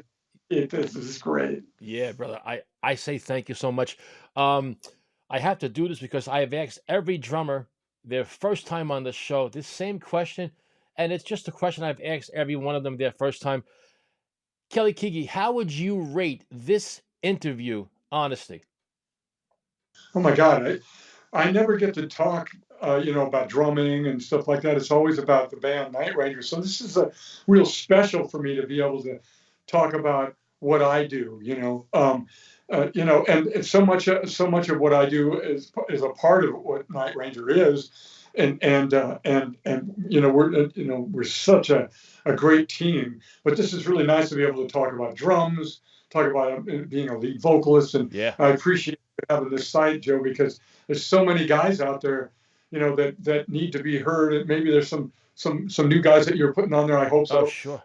Mike has been on here a few times, and you've had Steve Smith, and Steve Smith is like one of my idols. And it's like when he first joined Journey, we were like, oh my God, look at they brought it to another level. And Yeah. awesome. So keep doing what you do, man, because it's really a huge asset to the music business as a whole, I think. Thank you, brother. We have Steve Smith coming up next month, August 21st. So we're pumped up for that. On his birthday, we're gonna have it. So it's pretty cool. Oh my God, how cool! That's great. But Love it. I can't thank you so much for this time, man. We'll continue to follow you on your musical journey, and we say thank you from all of us at Around the Kit, Kelly Keagy. Thank you, Joe. I appreciate it, and we'll see you out there. All right, have a great night. Take care, bud. All right. Yeah. Guys, we say thank you once again to the tremendous Kelly Keagy. This portion of Around the Kid is sponsored by Merchandise Magic, the only merchandise company made for musicians by musicians. They are also veteran-owned and operated. Enjoy 10% off your first bulk order with them and see for yourself why more musicians are choosing Merchandise Magic over anyone else for their merchandise and stage gear needs, including t-shirts, stickers, bass drum decals, backdrops, koozies. Basically, if you can imagine it, they can make it. Contact them today at Merchandise Magic on Facebook. That's Merchandise Magic on Facebook. Hey everyone, welcome back to Around the Kit. It gives me great pleasure to welcome a brilliant drummer and a good friend of the show, the tremendous Daniel Glass. What is up, my brother? Peace. How are you, Joe? It's great to see you. Now we get to actually look at each other. My gosh. You've probably been on the show over 20 times. First time with the video. First of all, how you doing, bro? What's going on?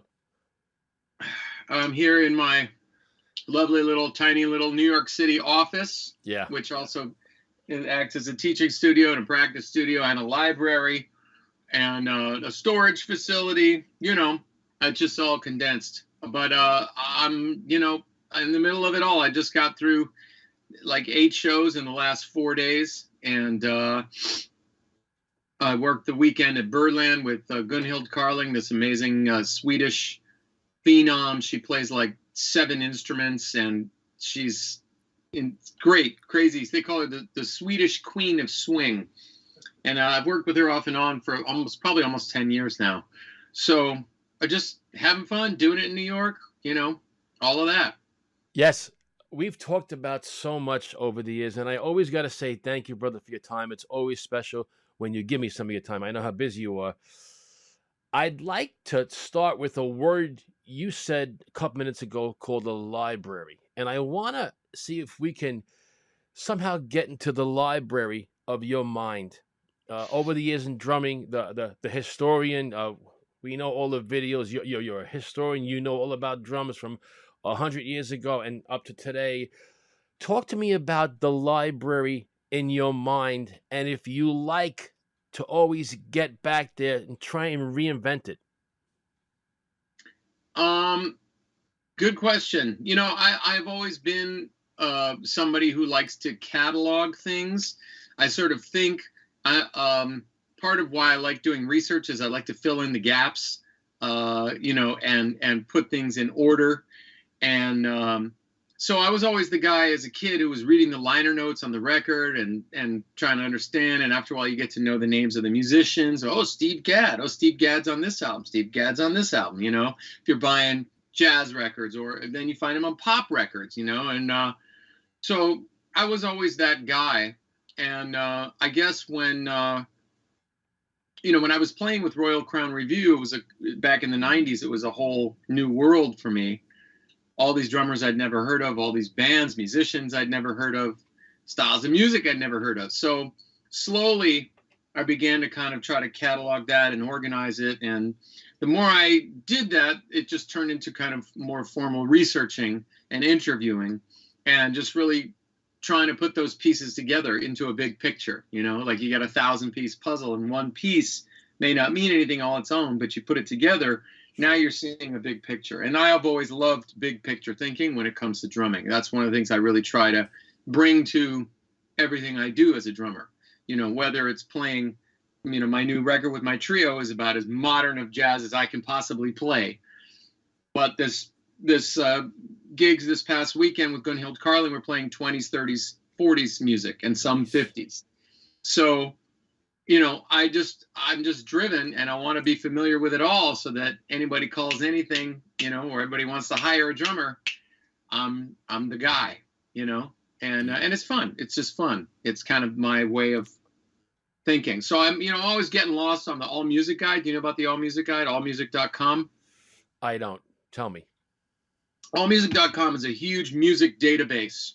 It used to come out as a giant book every year, the All Music Guide to Jazz, the All Music Guide to Rock. Now, of course, they don't print it anymore, but it's just a massive database. So if you say you love the Stevie Wonder album, Songs from the Key of Life, okay, and you want to find out who played what instrument on it, or who produced it, or who wrote the songs on it, you can go in and you can click on all those different things. And, you know, so I'm always on there trying to figure things out. And sometimes it's not necessarily 100% accurate, but It's one of the many sources that I try to use. So I'm a cataloger, I guess you could say. And that's why, you know, I mean, I don't like to show this side of my studio, but it's like wall-to-wall books and CDs and other crap. It's not very pretty to look at. But you know, and I've got another probably 2 walls full this size of books back at my storage unit in LA that I couldn't bring out to New York. So it's crazy. Yeah. You mentioned the word puzzle before, 1,000 pieces in a puzzle. In your world, do the pieces always fit? No, that's part of the issue. You know, it's like I think the more you learn about history, the more you realize that you can't make any definitive statements, because there's always exceptions, there's always gray areas, and it's cool, but it's frustrating if I'm trying to explain something to you in 25 words or less. What is Chicago style drumming of the 1920s? And you could start by saying, well, it's this and this and this, Baby Dodds playing with King Oliver, and then the young guys, Gene Krupa and his friends, they were called the Austin High Gang, a bunch of young white guys who in Chicago in the 20s would go see the great New Orleans guys like Baby Dodds with King Oliver, who came up from New Orleans.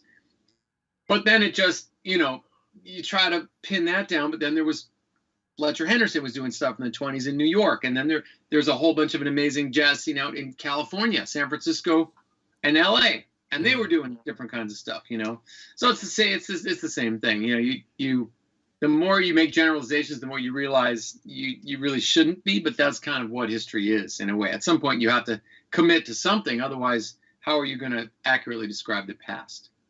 So it's one of the challenges, but it's fun. Yeah, challenges in life, challenges in music. What have been in your remarkable career and just a world-class drummer? Just love watching you converse with sticks and the mind and the heart and soul. But the challenges.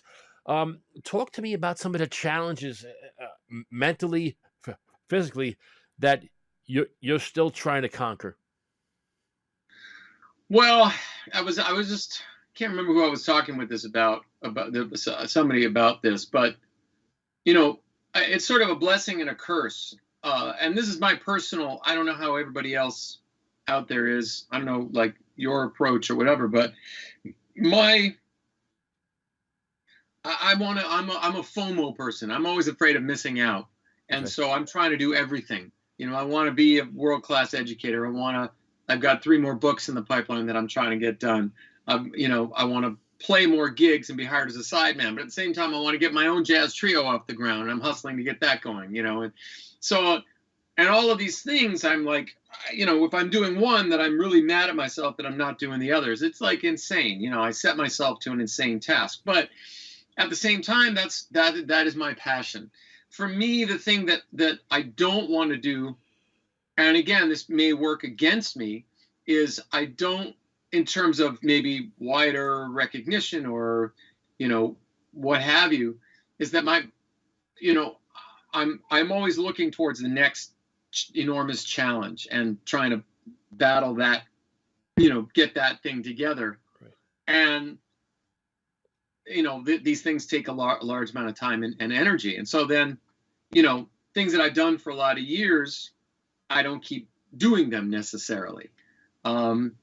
Or I do try to keep doing them, and I'm juggling all these balls in the air at the same time. So, right now, we talked last time I was on your show. We talked about my new record. Yeah, Now that we have visual, Bam. Danny Glass Trio, Bam, and it's going good. We're on 48 jazz radio stations now. We're getting played.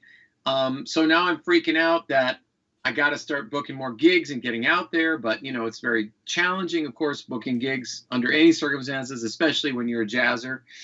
And so I'm spending a lot of time and energy just working on the promotion to get that project more off the ground and keep everybody excited about it, and work with the label. And there's a whole new world now of the streaming world, and Spotify and Apple Music. And of course, most of us know that it's not really necessarily a moneymaker, but it can open up a lot of doors. And there's a lot of ways to hustle in that world that I don't know about, because I've never really pushed in that direction. So I'm taking online courses about how to get more people to follow you and get more spins, because I know with our music, it'll get to a point, hopefully, where it'll be a word of mouth thing, or enough people will hear it on a radio station and read about it here, and then they find it in the streaming, and then they look into other things. You know how that goes. So Yeah. You got to get it to like a tipping point, and we ain't there yet by a mile. So Yes, you mentioned Bam. I actually put some drums to Sean Harkness' song. He's a brilliant guitarist. We have a friend, Marcus Simeone, who works. oh with, yeah, Yeah, he's a great singer. They work good together. So I've been working, putting some drums to their songs. I love Sean. He's a great talent. That's fantastic. Yeah, yeah. he's incredible. He is Yeah. insane. I mean, great. Yeah, we some of us, not me and you, but we at times we say, oh, the internet ruined this and ruined this. There's too much out there. But what you just talked about just struck a nerve with me. I'm saying, how lucky is our musicians today, people, world-class drummers like Daniel Glass, that they have this outlet. They have this avenue. 30 years ago, there was no Spotify. There was no internet. So I think we're lucky in a way to have this this path online to open these doors. I think we're very fortunate. I agree 100%, man. I mean, when you do a live gig, a jazz gig anyway, unless you're on some big festival, you're maybe playing in front of 50 or 100 people tops. With the internet, your music can be seen and heard by thousands of people all over the world, millions of people ideally. And I mean, my attitude about social media, the internet, YouTube, I've always tried to, as much as it can be, it can make you feel bad about yourself. It can make you feel distanced, isolated. And I definitely have to be careful. We all can go down those rabbit holes and we're just like, God, how am I ever going to be as good as this one or that one or, whatever. You always compare yourself, right? Not you, but we do, Right. I think it's natural human nature, and social media has that element to it. So I try really hard to utilize social media as a producer rather than as a consumer, and to learn how to effectively market my brand in, using social media. And I'd say my most successful platform is definitely Facebook. I have my drummer, author, educator platform, and I've got about 67,000, followers there. Mm-hmm. But it didn't just happen by accident. I had a strategy that I've been utilizing for many years now. I'd say at least maybe 8 years. But it's very helpful. I have a 12,000 person email list that I've been working on for 20 plus years, and just always gathering names, always adding people, always putting out a newsletter. I don't know if you get my newsletter. Mm-hmm. I used to be really religious once a month. Now I don't have time again, to do once a month, but all of that, it adds up. And in the world that we live in today, you got to use those tools. So I have a TikTok account. I haven't posted anything on it yet because I don't have time, but I have a whole bunch of videos that I'm ready to post. Why? Because that's where the younger people are at. And if you want to get younger fans, Facebook is more the older crowd, which is maybe, by older, I mean like 30 and up. And that's generally where, I'd say a large degree, maybe the majority of my fans, because of the style of music I play, because of the era when I first became known as a drummer, those people maybe have grown up with me, or they're interested in those earlier styles, classic styles. So I need to bust ass, and I can get on TikTok and try to reach younger people, because they're going to love what I'm doing. There's no law that says that they can't love it too. And then my YouTube channel, I have about 3,700 subscribers on YouTube, which I have done. That's just organic. I haven't done anything really to make that happen. Mm-hmm. But man, YouTube, you actually can make money off YouTube, which, as opposed to Spotify and that kind of stuff, it's much more difficult to do that from streaming. But if you have some videos that go viral, you can do well. And there's no reason why anybody can't make a video that goes viral, even if you're not, whoever, the greatest drummer, super gospel chopper or whatever, super double bass metal guy. I mean, it's not just about that. Certainly that helps, but it's about, developing communities. And what the internet allows us to do is develop a community of people. I'm sure there's a community of people that love Around the Kit. That's your community, And what's great is you basically have the world's population to reach out to. Mm. So, to find your community, you're not just based around whoever's living in your immediate geographic area, and I know everybody knows this, but it is really an incredible, incredible thing. And that so much of it is still for free. And, that's like, I maybe have run paid ads or paid posts on Facebook 2 or 3 times tops for like $20. And all the rest of my stuff has come from organic engagement, and just doing that hustle. So, yes, to answer your question, I think the internet is an incredible tool. It can be a tool for positive, a tool for change, a tool for good. We tend to focus on all the horrible negative things that come at us on the internet or that make us feel bad. But, it should be a balance, obviously. We should live a life, with our families and with people that are in our real world. But the internet it's the reality anyway. It's here. So you may as well, as my people would say, why kvetch about it? Get to it. Don't complain. Guys, the great Southpaw, Daniel Glass, always love him, have him on the show. Let's talk about the young drummer watching this. I have a lot of young viewers, young audience, and they always want to learn. If you could just give them one piece of advice early on, you have so much, you've toured the world, your sessions, Brian sets, a Royal Crown Review, a BAM now, you're playing Birdland all the times, you're always out there, books, historian. If you can give that one drummer, male or female, some positive, advice towards the future in drumming, what would it be? Yes. Follow Daniel Glass on all social media, especially if you're young. I'll have a TikTok channel up and running shortly. Just follow Daniel Glass. Forget about everybody else. It's good. Just joke. Yeah. I try to think back, honestly, to when, there's so many things I could say. I think if I look at what the turning point was for me, I loved playing drums. It was a natural obsession. I started out in elementary school band, and as soon as I could get a drum set, as soon as my parents let me get a drum set, I got a drum set. Of course, immediately upon getting a drum set, I had to join a band, because what else are you gonna do with a drum set? They didn't have no school of rock, so we actually got into garages and had garage bands. Yeah. I know you're of that generation as well. But I had all this passion, but I never thought that I was going to make a living. And not necessarily, all the young people that are listening to your show, they may not have an interest in making a living. It may just be for fun. I honestly did think it was for fun with me, because, I came from a family where my dad was a psychologist and my mom had 3 master's degrees, and they were, more, you get be a professional, have a career, all that kind of stuff. So I just thought, okay, that's what I'm going to do. But after 4 years, I went to undergrad, 4 years of undergrad.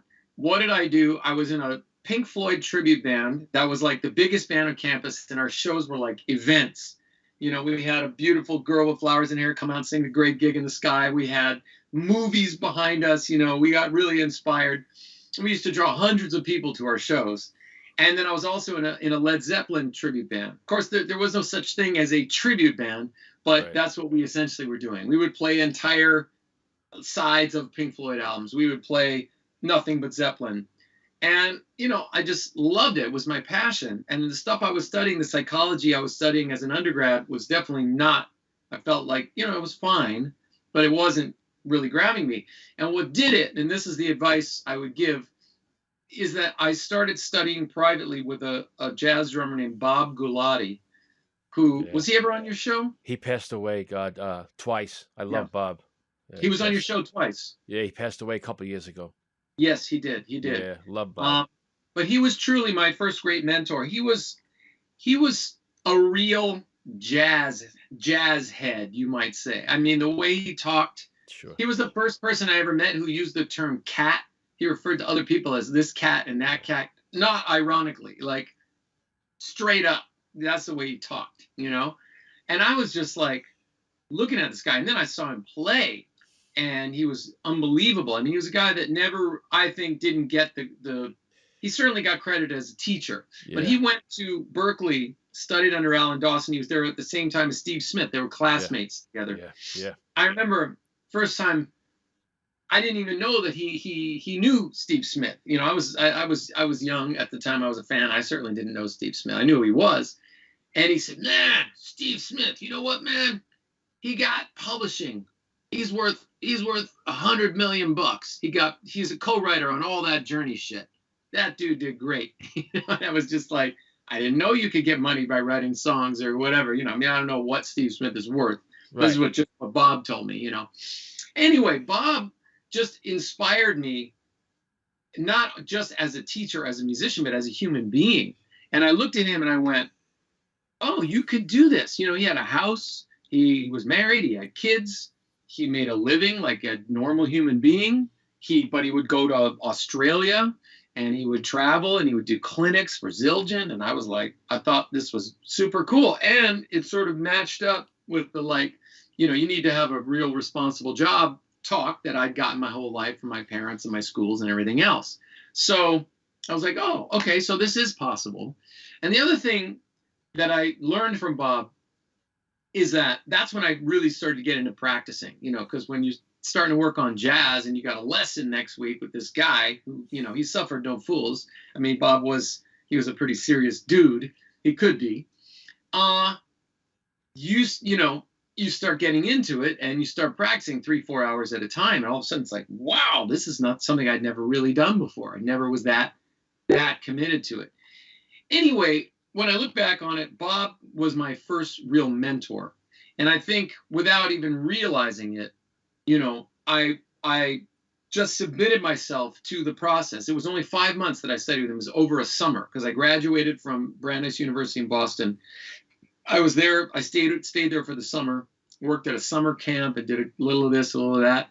But my main focus became my drum studies without even knowing it, And so I would say to young people, not only find a mentor, go seek a mentor. Don't be afraid to seek a mentor. But also, and I just wrote about this on my Facebook page, be aware if there's a mentor standing right in front of you. You know what I mean? And sometimes I think young people, they're either kind of too immature or maybe they're too kind of arrogant in their cocky teenage ways and they rebel against authority.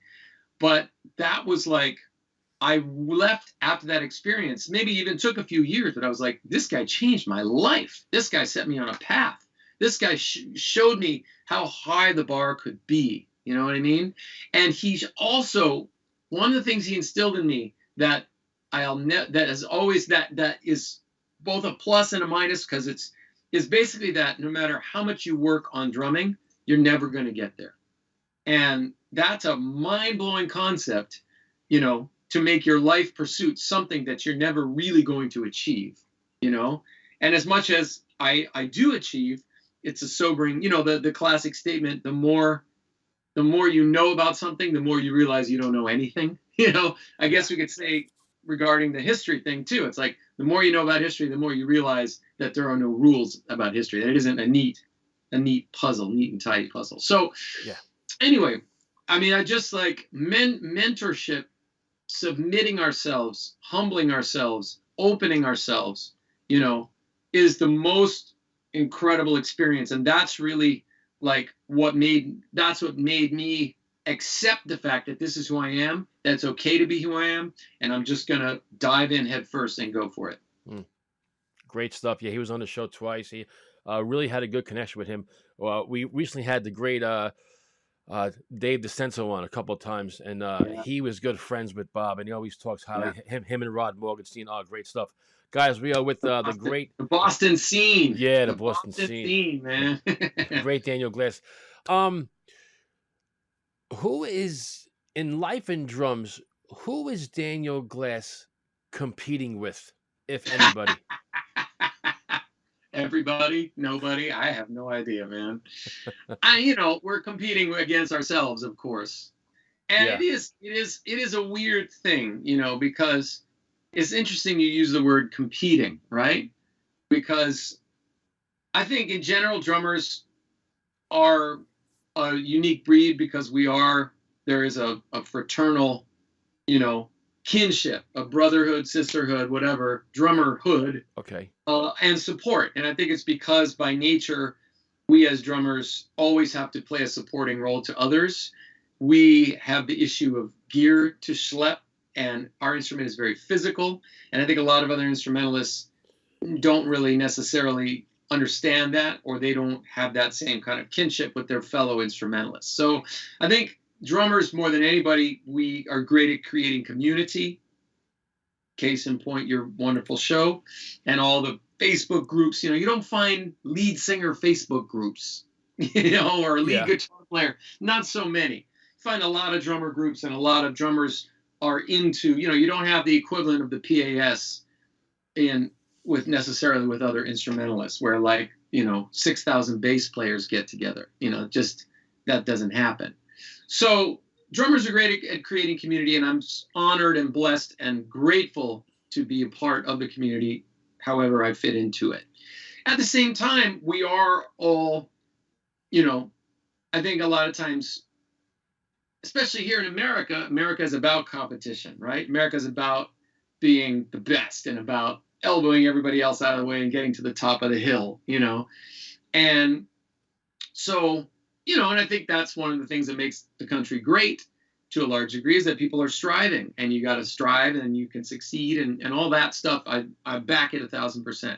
But at the same time, in some ways, we all feel competitive with each other. We're all, well, I want to be where that guy is. The grass is always greener kind of thing. We don't see our own,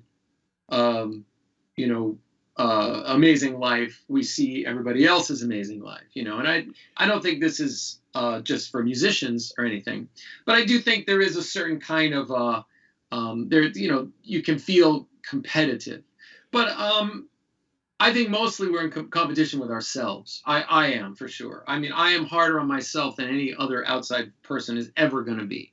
I get hard on myself that I didn't get up early enough, that I didn't do enough today, that I didn't work hard enough, I didn't practice enough. It's like, to me, I'm always kicking myself in the ass, no matter how much I may succeed or, whatever. And that's, you got to be driven. That's, we're driven. Yes, you are definitely driven.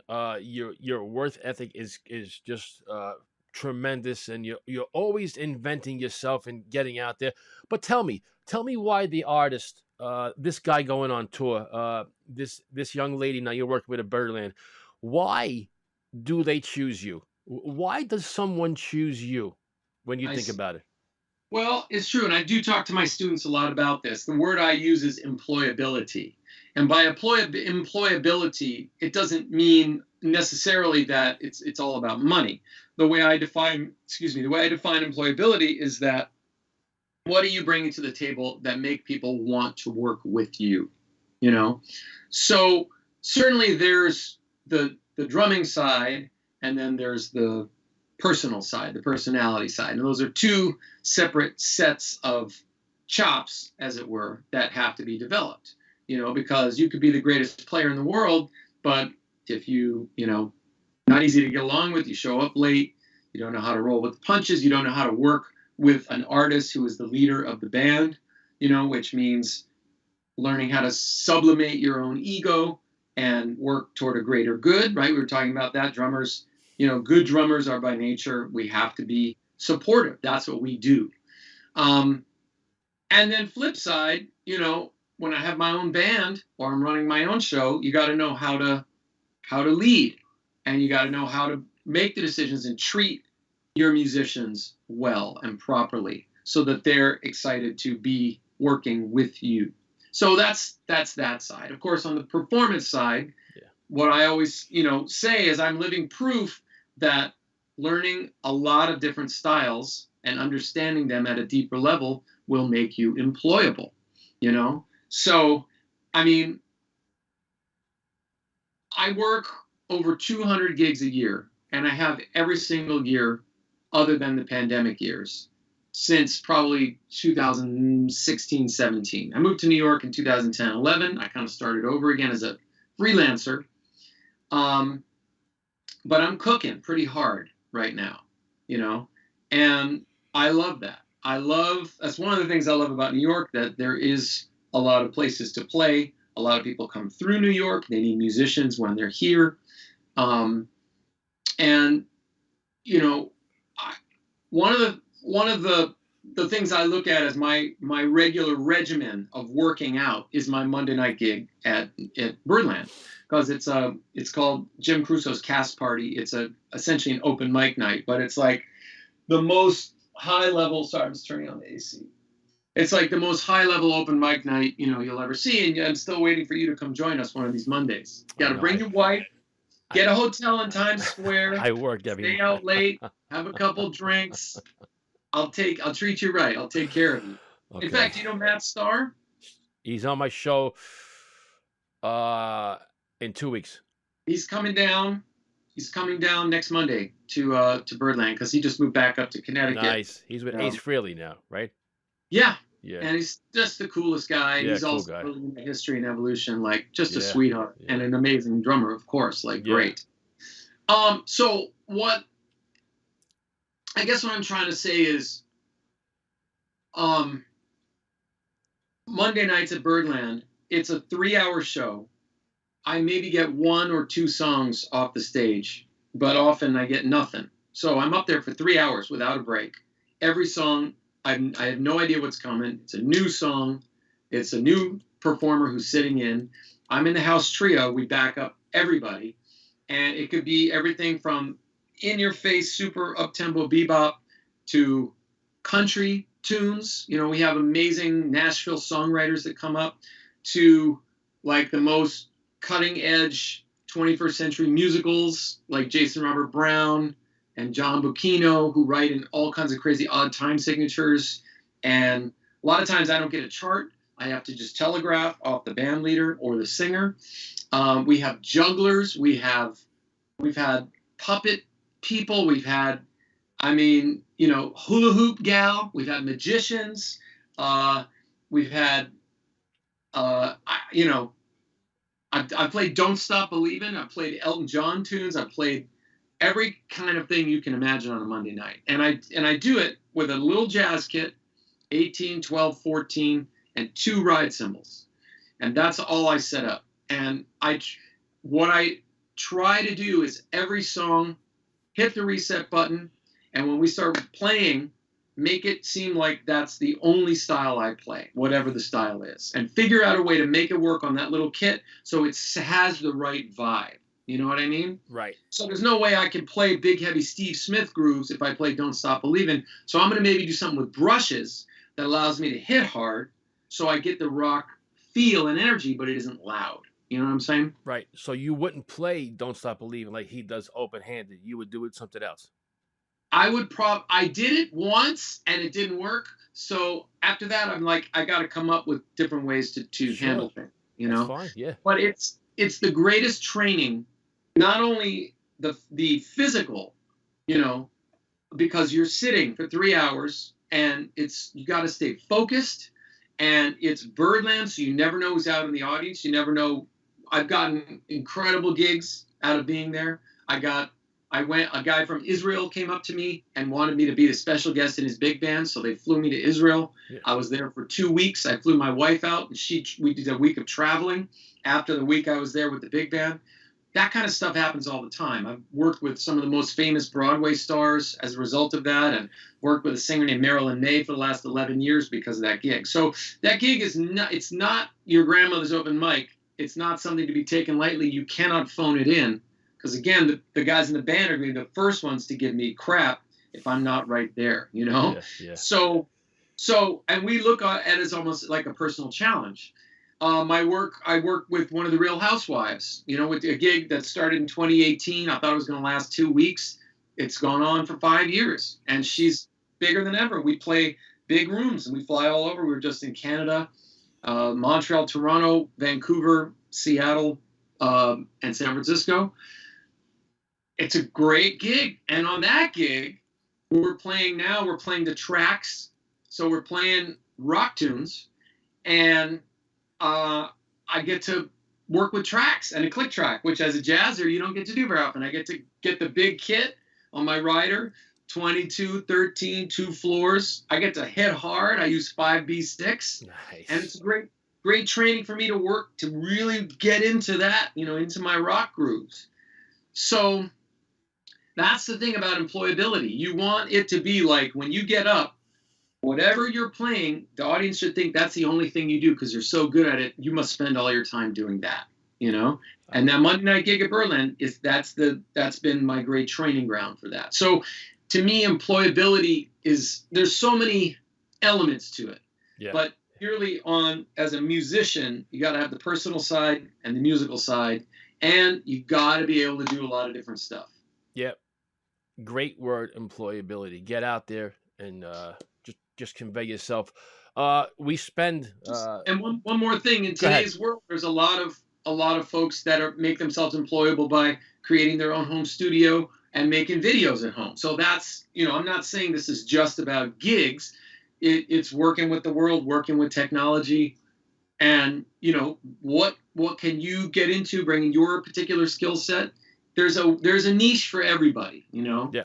and we just have to humble ourselves. I think a lot of times people talk about ego, and you may be somebody who isn't famous. You say, well, I'm not famous. Why do you say I have ego? But it's about, like, and trust me, it's not easy to do this, but you're a great example of it, because you have an inquisitive nature. You don't have an agenda. When you get up to interview somebody, it's not about you per se. You truly are interested in what others have to say. And by nature, that humility and inquisitiveness, and almost like, I don't want to say naivete, it's more like you're like a blank slate. You don't expect an answer. You don't have any sort of prejudices about this kind of drummer or that kind of drummer. Whoever's on your show, you're wide open to it. So this is why you're successful, right? This is why you're successful, because you create a wonderful platform for a guy like me to not only blather away, but also it makes me feel comfortable. Sometimes you get interviewed and it's like, you almost feel like you're competing with the interviewer because they're trying to show you everything they know. And it's like, that's, in that dynamic, that's not the right dynamic. Since December 6, 2015, my whole attitude has been this. I don't care if you're Steve Smith, Daniel Glass, or John Smith, a friend of mine from grammar school who plays twice a month. It's always been about the drummer. And people say, oh, you had Steve Smith on, you had Daniel Glass on. Why'd you have your friend Johnny? Because everybody in life, every drummer has a story. And I like to get a story.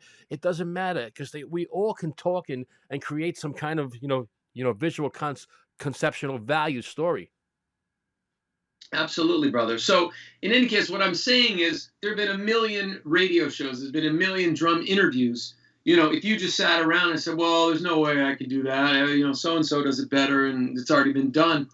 Where would you be? So you just went with your passion, and you learned to develop the right skill set you need to have to do this job well, and it fits well with who you are. So it's not like it's artificial for you. When first time I ever met you, all I want to do is just come and give you a big hug, because we had so many great interactions, and I just know you're the type of guy you'd want to give me a hug. It's like, it's all good. Yeah. I got a couple more, bro, and I always love when you come on the show. It's you and Kenny Arnoff have been on the show the most. I think this is probably over 25 times for you, and I always thank you, brother. We've talked about so much stuff over the years. Practice. We spend so much of our lives as drummers shedding in the studio, in the garage. Practice. We practice all the physical elements, the rudiments, the charts, lives in the studio. We practice everything. Daniel Glass, is it important, especially for you, to also practice the mental part of drumming? Well, I would say that doing that gig on Monday nights is almost what's harder than the physical part, is the mental part. And that's why I'm very grateful, because I get paid to sit on a very famous stage in the world where a lot of people come through. Matt Starr is going to come hang, and you never know who's coming in there. You're in New York. So the fact that I get to do that on that stage is great, but the hard part, like I said, is staying focused for 3 hours and to stay fresh. You might get sometimes, there's a lot of great American songbook, type stuff in there. So, some nights it isn't amazing. Some nights it can feel like work, but in general, the level of the guest is very high. But maybe one night we'll get 5 people in a row who sing a song like Fly Me to the Moon, like just a kind of standard Sinatra thing, and nothing special to the arrangement. Maybe they're not the greatest singer in the world, but that's to me the time when you really got to step it up, because no one is pushing you to still be focused and to hit that reset button for every song and have a fresh and open attitude. You know, one thing about musicians that drives me nuts is I hate when a musician says, I wish I never had to play that stupid song ever again. You know what I mean? And it's like, I get it. There's songs we love playing and some songs we don't like playing. But what that says to me is every time you have to play that song, you just turn off, you know? Well, and that, to me, that's not, that's not what music should be about. You know, music should be about hit the reset button. What am I feeling right now? You know, and how can I bring that state that I'm in to this song? You know, and of course people say, well, Daniel, you're a jazz musician. It's a lot easier to do if I'm a drummer, you know, playing straight eighth grooves, or I'm playing a rock band. It's the same every night and this and that. But you know, you could do the same thing in terms of dialing in your groove, getting deeper with it. How are my cymbal crashes on one? When I was on the road with Royal Crown Review, we played 200 to 300 nights a year, which you think, oh, that's so awesome. You try doing it for 3, 4, 5 years in a row. It's exhausting. And it can become very repetitive, because it's like, get in the bus, you wake up in a new city, you try to eat something, you try to exercise, then it's long sound check, then it's the show, then get in the bus, and every day, you know, and we would do 50 shows in 60 days when I was first starting, and then we were in an RV. Right. And there was like 7 guys in an RV that was meant for 5 or 8 guys. And, you know, you're sleeping, sitting up, and that's your night of sleep. So anyway, what I'm saying is, like, I've had those experiences where I had to play the same set every night.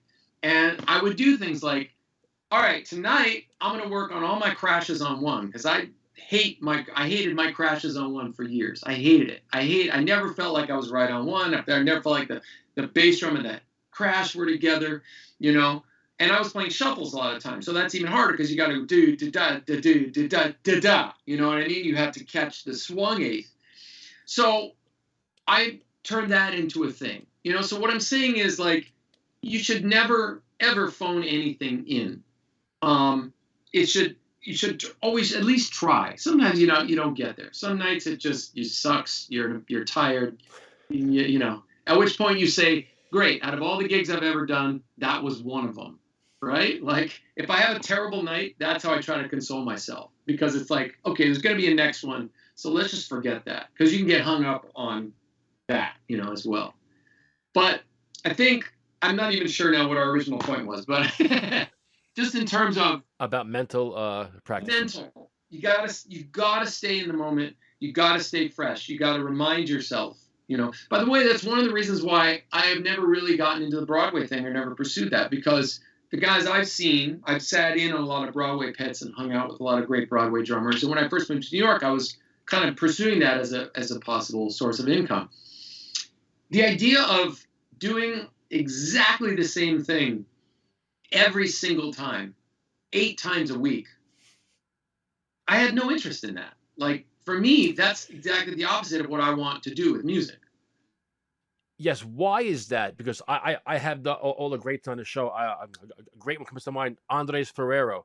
I love Andres. I sat in with him at Hamilton, watched him play the show. He told me about that. It's very regimented, but he likes it. But I get what you say. Now, why couldn't you do it? You could do it playing wise, but the mental part is because you couldn't be yourself. Is that fair? I feel like, I think I'm naturally, I don't know what if you'd call me a jazzer at heart, but even when I was young, you know, I grew up in the late 60s and early 70s were my really formative years of discovering music, and then onward from there. And the music I fell in love with was like Pink Floyd, Sabbath, Deep Purple, Jimi Hendrix, you know, where really all of those drummers had either grown up listening to jazz, had one foot in jazz. Ian Pace, who was my first drum hero, his dad had a big band. And so if you listen to Deep Purple with that in mind, he's like a big band drummer. And all those records, they were improvising. Led Zeppelin would go up on long, I used to collect Led Zeppelin bootlegs. They would do a 25-minute version of No Quarter. Yeah. Now sometimes, okay, it was a little much. It was a little, you might say, self-indulgent, but that's what I loved. I loved having this bootleg from this date in this city because they never played it that way ever again. And then first time I ever saw Rush was like 1985. It was the Power Windows tour, and I went to the show, and it was just, I wasn't moved. No disrespect to Neil Peart or Rush or anything, because I am a fan of the music, and my wife is a huge fan. And when I got together with my wife, I went and saw Rush 6 more times. But to me, the idea of, what people loved about Rush, what a lot of Rush fans say is that, well, those 3 guys can replicate everything they did on the studio album exactly in concert. And I was like, why would you want to do that? Flip it, take another power trio, say The Who.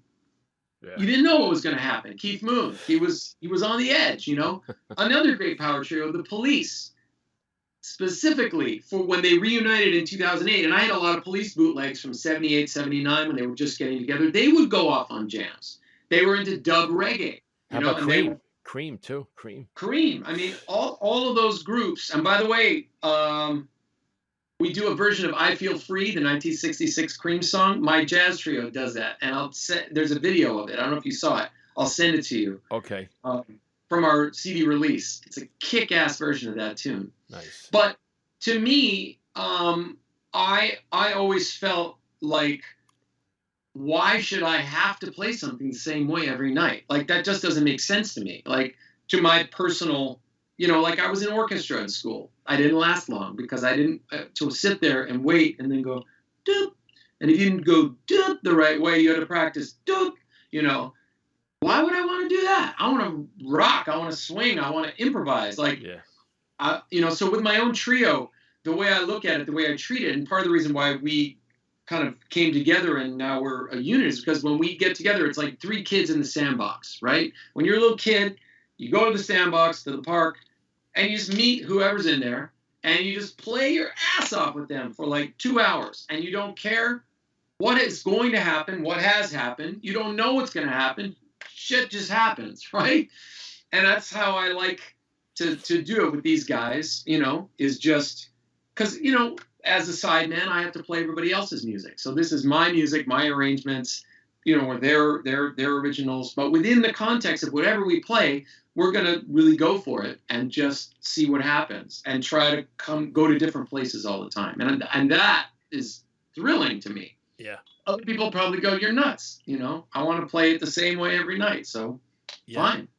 You just mentioned something, and I love when me and you get together.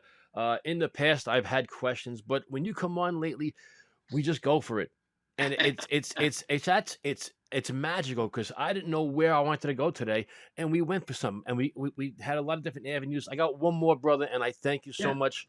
Oh, man. What is Daniel Glass hoping for in life and drumming? What are you hoping for the future brings that the past didn't? I think that's really a good question. And I think I talk about goal setting with my students, right? Because I tell them, look, a lot of times I ask my students, what do you want to do with your drumming? Well, I want to be the best drummer I can be.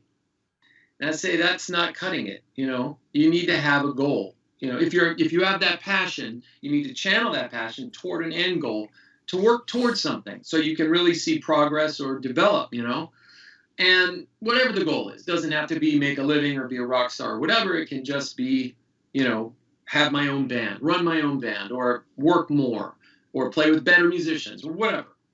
So I am now at a place where I have to reassess my own goals because I feel like I'm madly pursuing a lot of things, but towards what end? So number one, I really want to get this trio up and rolling. I would like to turn this trio into something that could at least be a major stream of income and a major focal point of what I do in my musical life, But that's a tough one for any jazz group. It's a very small world, and we're getting started. You know, we're all in our 50s. We all have families. We all have strong freelance careers. So I don't know. We'll see what happens. But I think if you believe in something and you're making good music and you've got some hustle, which I do, that bodes well. And people are really not loving this record, and the fact that radio stations keep picking it up, and you know, I'm getting great feedback on it. I mean, Steve Smith showed him our video for I Feel Free, because you know, he grew up with classic rock stuff, and he was like, he loved it. He was blown away. And that, you know, that's a high praise coming from Steve, you know, who's now, I consider him to be a good friend. But, you know, you're a little nervous giving your little humble offering to Steve Smith, you know, who's done so much, and and he's not going to exactly lie to you if he doesn't like it, you know. But he's a very encouraging friend, and he's definitely been a mentor and somebody that I can model myself after. You know, it was great that you did your show about him. But anyway, so that's something. The other thing that's on my mind now, you know, it's you know, getting older in our world is a scary thing. I mean, I'm 56 years old now, and I still feel like I'm 12, but my body gets beat up. You know, when I played 8 shows this weekend, I was waking up, and they're, you know, high energy jazz, but it's, I mean, you know, you begin to feel it. Yeah. And, you know, thinking about retirement, and you got to survive when you get older, and what happens if there's medical emergency, God forbid. And, you know, you got to think about those things, especially the older you get. I'm sure you're a family man. And right. How old are your kids now? My daughter's 15 today. Happy birthday to your daughter. Yeah. But I know you must have a lot on your mind. So you got to put food on the table. You got to, you know, you got to think, okay, in another 20 more years, I'm going to be 76. I probably won't be able to go at this pace that I'm going at right now, because it's killing me right now, so to speak. You know, I love it. But so, you know, those are things that I think about. And so obviously, you know, you put in your time. You want to also make money doing this. When I was 12 years old, they told me, yeah, you're going to get, you know, what's the word they use? Exposure. You're going to get so much exposure from doing it. Well, people are still telling you that shit 40 years later, you know, 50 years later. So people are always going to be telling you that. People think musicians shouldn't make money. A lot of musicians think they shouldn't make money, that if you make money as a musician, then somehow you've sold out, you know, or whatever. And it's a weird one, you know. I think I was talking with somebody last night about the term sellout and what does that mean. And I think the only thing that I would qualify as selling out is if you're doing something for money that you don't enjoy. You know, so if your passion is playing wedding gigs and you're making money doing that, more power to you, you know. I mean, there's weddings. If they want bands and you're there to provide it, then beautiful. You know, one of my favorite phrases that I was going to say, another thing that I like to think about is similarly to, if I have a bad gig, I say, well, that was, you know, of all the gigs I've ever had, that was one of them. You know, or, you know, whatever. Is also, I like to say this to myself, in 2022, somebody's going to make money playing drums. Why shouldn't that person be me? You know, so, I mean, look, as you get older, you're thinking about that kind of stuff. Yeah.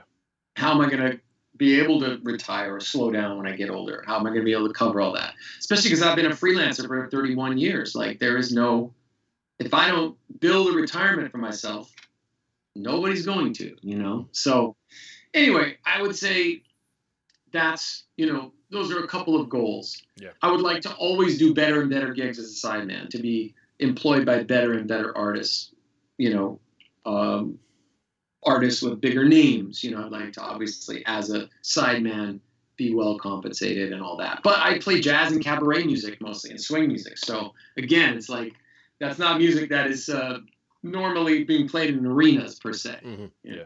But I mean, it's interesting because I've spent a lot of time on the road over the years, and part of my calculation is how can I stay in New York and do what I want to do and go on the road on my terms. You know, if I'm going to go out and do the road grind, I'd like to do it with my own band, where it's my own thing that I'm believing in, my own name, rather than, you know, doing it as a sideman for somebody else. So, you know, there's just a lot of things to think about. But I mean, it is good to have goals, and so I appreciate you bringing that up. Absolutely. Daniel, I always say thank you, brother, and I can never thank you enough. You've given me so much over the last 6 years, and it's truly a blessing when we interact. What do you got coming up, brother? Where can everybody check you out, even the websites and everything? Well, actually, I just updated my gigs page on my website, which is danielglass.com. So I will be actually on the road a bit.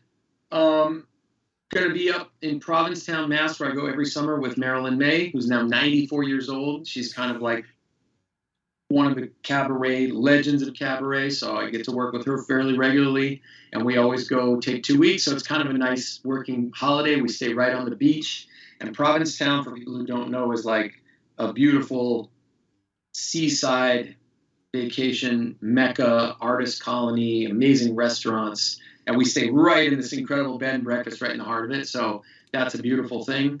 And every year I get to do that. I count my blessings. My wife usually comes up a little bit for that. So that's 2 weeks this year. And I'm doing a couple other artists while I'm up there. So it's like I'll be doing like 15 shows in 14 days or something. But it's a good working vacation, you might say. Good. And then I'm going to London for 4 shows in end of September. With working with Linda Lavin. I don't know if you remember the television show Alice. Sure. She's a big star. And it turns out she's a big Broadway star, and she's a great singer. And I've been working in her band for the last few years, which has been great. So she's doing some cabaret shows in London. And then I'm just working out. I'm going to do a master class there in London and a concert, a jazz concert through different folks. So that's now turning into a whole kind of week's worth of work. And then just a couple weeks after that is my second annual jazz intensive, my European jazz intensive in Germany. And we do it, this is our second year at a really great drum school called the Groovekiste, which is just about an hour south of Frankfurt. And I bring the trio out with me. We do some concerts, and then all the students get to every day. Not only we do all the instruction in a hang, it's usually just like 10, 12 people, so it's very intimate. Everybody plays every day with the trio, and they get critiqued by myself and the trio. So you get the chance, if you live in Europe, we get people coming from other countries as well, to play with top New York jazz guys and get the real deal. So that's happening. In the meantime, I got some gigs booked with the trio. We're playing at some spots here in New York and starting to dot around. So those are some of the things. If people go to the website, they can listen to the new record. We're on all the streaming services. And I also am continuing to work on the educational stuff. I teach privately, and I've got a couple of online courses, and et cetera, et cetera. So there's a lot. Brother, I always thank you, the great Daniel Glass. You've always been so nice, and it's just great having you. It's always special when you come on. No bullshit, and I thank you for this time, man. Well, I thank you, Joe, for creating this incredible platform. I'm very happy for you to take it to the next step. Thanks, now, and it looks great. The visual, the green screen, and everything. You gonna put anything on the green screen, or is it just the green screen? It's one of my Pearl drums, yeah. All the super videos going behind you from 1973. You know? But I thank you so much, man, for your time once again. All right, brother. I'm happy for you. I love you. You too, brother. Same. Anytime. Back at you. The great Daniel Glass. Thank you, brother. Have a great night. All right. You too. Thanks, man. Great stuff. Tremendous. Guys, just awesome interacting with him. I love the connection. We just go at it, and just whatever comes up. Thank you once again to the tremendous Daniel Glass.